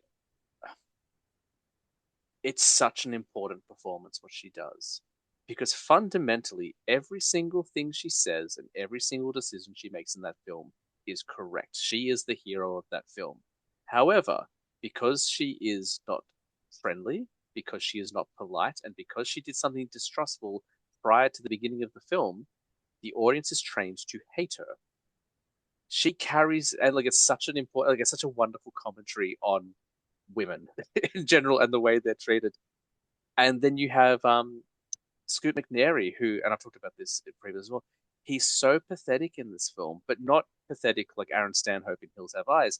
He's pathetic in as much as he's been in this losing conversation for so long. He's so sick of confrontation. He just forgives every red flag he sees and just accepts that it's probably okay. Those three performances are incredible. And because of those three performances, I am now going to actively seek out that original film. But if that film didn't exist, I may never have heard about the original one. And that's my argument for remakes, particularly American adaptations of international films. A lot of general audience members are still afraid of subtitles. They're still afraid of languages other than English. And because of that, so many brilliant films get missed. we had the wonderful moments back in 2019 where Parasite not only got nominated for a Best Feature but also won. Like that was such a great step forward for international films. But if it didn't, we probably would have had to wait for the Parasite remake. Do you know what I mean? So I think there's an argument to be made for remakes, especially for adaptations of films that are not of English origin. Um, and I don't have an end to my point. That's the end of my point. I don't have anything else to Yeah, I mean, say. well, That's I mean, we had already touched upon The Departed as a hmm. film that's a Best Picture Infernal winner by Affairs. yeah, Infernal Affairs. Only most people who have seen Infernal Affairs, myself included, have probably only seen that movie through discovery of, oh, The Departed is actually a remake of X Mm-hmm. film. And I feel like that's going to happen in a couple of years. They're remaking Thomas Vinterberg's Another Round, which stars Mads Mikkelsen, which came out a few years ago. Really great Danish film. They're remaking it. I believe Leonardo DiCaprio is attached to produce, maybe star in as well. But I feel like that's going to be a movie that a lot of Americans see for the first time, having never seen Another Round, which was a Mm-hmm. really popular film in Europe in like the award circle and stuff. But yeah, I totally agree with your point. The same can probably be said for Luca Guadagnino's 2019 Suspiria when it came out, or whatever year that was. I feel like there may be a section of people who haven't seen the Argento 77 version wh maybe went back to it. So I'm very I'm much gonna in say your something. camp of I defense. I know we're wrapping things up, but I'm gonna say something very controversial. I prefer the Suspiria remake. Um, I don't I think you're alone in that. I like the Suspiria. Like I love Argento's Suspiria, but he turns it into something different. Like it's not Suspiria, but it is so refreshingly different. They can both exist and not harm one another's reputation. But I like what he does, but he does some really wonderful stuff, especially the um the studio scene with the contortionist. I think is just like we talked about body horror before. Like that is just a scene of body horror that does not get enough acknowledgement. I think it's really unsettling. But yeah, Yeah, and anyway, the, sorry. the the the beauty of that Suspiria remake, in terms of my own personal opinion of the remakes, is obviously Guadagnino is getting ready to do an American Psycho remake, which is kind of in the Mm, news right now, and there's a lot of people who are suspect of that. And I would just turn them to the Suspiria situation and say, mm. I have enough confidence in Guadagnino as a director that he's going to put his own twist on American Psycho, and I think make sure that movie stands alone and isn't necessarily in a direct competition with being like a shot for shot remake or something. The only it's not even a reservation. I think it's a good choice. My only thing about the American Psycho remake is I think he went for a popular casting choice. I don't think anyone was saying choose Austin Butler, but looking at that, I'm like, oh well, that makes sense. He would be the equivalent of Christian Bale in the '90s. I would have maybe like I think it was on your show actually. I learned that they were looking at more like the tech bro kind of world for American Psycho, which is when I heard that I was like, well, I think it should be Kumail Nanjiani. I think like there is a darkness to him that we don't get to see very often. I think he could really do some interesting stuff, but he's probably not the safest choice. And the guy's in his 40s, so maybe they want someone a bit younger. But I think he would have been a cool choice. But look, Austin Butler's great. Look what he did with Dune. Uh, Andrew Collins, you have been such a wonderful guest, and we've been talking for like 5 hours, but we've been recording for about three. We could Uh, have gone for another hour, another few hours, I'm sure. I'm looking at my clock, and I guarantee you, like my wife is like, dinner is almost ready. Get off that podcast. I assume, maybe not. Um, before we get out of here, tell everyone about your show. Where can they find it? How can they support you? Sure, yeah. So first off, James, thank you for having me on this. It's been, like you said, it's been a year in the making, and I have happily kept this slot availability open because there are very few people I interact with on a day-to-day basis on social media that give me as much joy as you do on a personal level. So I mean that sincerely. I really, um, it's been a pleasure to get to know you first and That's foremost. I don't want to plug my show before I give you the opportunity to like bask in your awesomeness for a second. you're very sweet. I've been looking forward. I was joking to my wife a couple of weeks ago. I was like, I said to her, I'm like, I've got a boy date coming up, and she's like, "What does that mean?" And I was like, my buddy Andrew, I've been talking with like nonstop. We've got a date for a podcast. He's going to come on the show, and I was like, and I've talked about it a couple of times. Like, it's like he's the guy that wrote the review, and I've said a couple of things about some of the nice things you've said, and just some of the fun conversations. She's like, oh, she's like, she. It's it's been an isolating year for us, but by choice. We're traveling some of that, so we don't have access to the same level of support we normally have. We're not around our family, we're not around our friends, we're not in our hometown, we're on the other side of the world. So having a constant, or I guess consistent place to have a chat about stuff that doesn't matter, but ultimately does matter has been really nice. And I found that in you. Like it's been, I said to her, I said, like, it's so weird to become so friendly and acclimated with someone who I've never met before. But we've just, yeah, like you said before, we have almost daily chats and it's not scheduled. There's no expectation or like, I think it's just like, ultimately I'll share something to you, you'll say something to me, we'll have a laugh about it, and we'll have you were talking about how you use the language of Lebowski with your friends. Like there have been conversations where all we've done is send each other gifts for an hour. It's like, yep, that's just. So it has been. I said at the start, this has been the episode I've been anticipating the most, um, and I don't think it could have gone any better. The audience might disagree; they might have asked us to stay on point more, but for me, it's been everything I could have hoped for and more. It's been an absolute pleasure having you on. So, no, you're Yeah. right back at you. Yeah, I appreciate that. Yeah, I'll quickly plug my stuff, not go on too long. Shows the Revisionist Almanac. You can find me anywhere there's a podcast to stream. You can find me there. I've got a YouTube channel at the Revisionist Almanac. Every episode I do has a video format, so you can watch me if you prefer to consume content through video versus audio. I'm on every social media platform at the handle Rev Almanac. So that's Instagram, TikTok, Twitter, Blue Sky, Facebook, on and on and on. I'm everywhere. I also always say this. I try to make it a point. I want my show, in addition to being interactive, I want it to be collaborative, and I want you to feel like you're as much a part of the show as I am because you are. So if you reach out to me in a DM, I am going to be there to respond to you and talk to you. I am always happy to talk to anyone about movies anytime. So I'm as available as I can ever possibly be. So if you're listening to this and you just need somebody to talk to, I'm here for you. I'm happy to do that. I'm getting ready to start season 2 of my show in January. 2024 was significantly better than I ever could have imagined for a first season. I think it's only going to get better. I've got a lot of new guests. I think I've got 26 different guests over the course of 2024, 2025. Kicking things off with 2016, which is the year that Moonlight and La La Land went up against each other, that famous faux pas. That episode's going to go up on January 3rd. On Very January excited for that 1st, one. Yeah. it's going to be a good one. Actually, when we get off of this call, I've got a whole Instagram live thing that's going to be a component to that. So if you're listening to this, head over to my Instagram page and you can watch that Instagram live after the fact.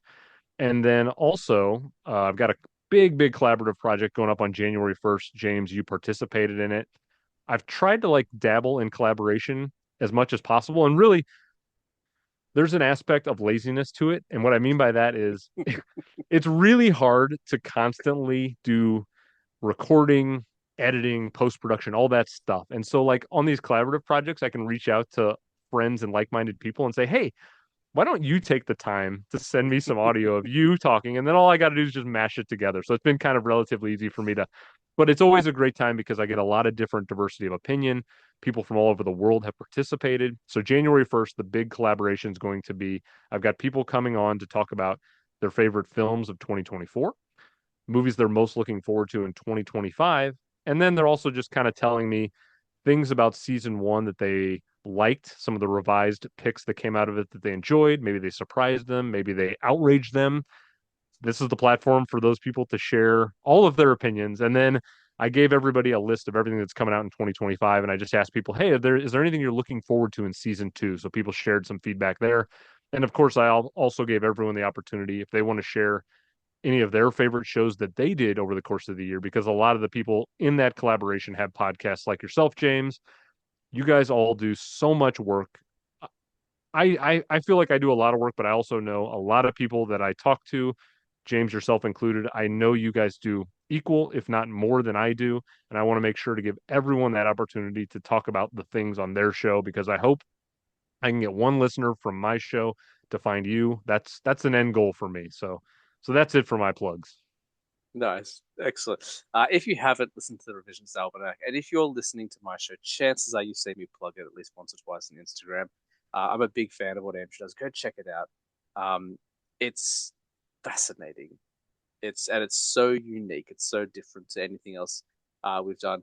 Um, and that's why I like bringing people like Andrew onto the show, because the format of my show is we get to take them out of their comfort zone and out of their structure and just get to know them as people, which is my favorite thing to do. It's totally all about movies and not about movies at the same time. So it was really nice to hear you um, just not have to be in not have to be in charge and like stick to an agenda, just talk about whatever. So it was really nice to do that and get to know you a bit more as well. Um, Thank you everyone for listening. Thank you for supporting the show again in 2024. It's been a bit of a weird year. I will be back home very, very soon. I've already recorded the first episode of 2025, and that will drop in the first week. So you can hear Nick Owen return and talk about his favorite films of 2024, and I'll talk about mine as well.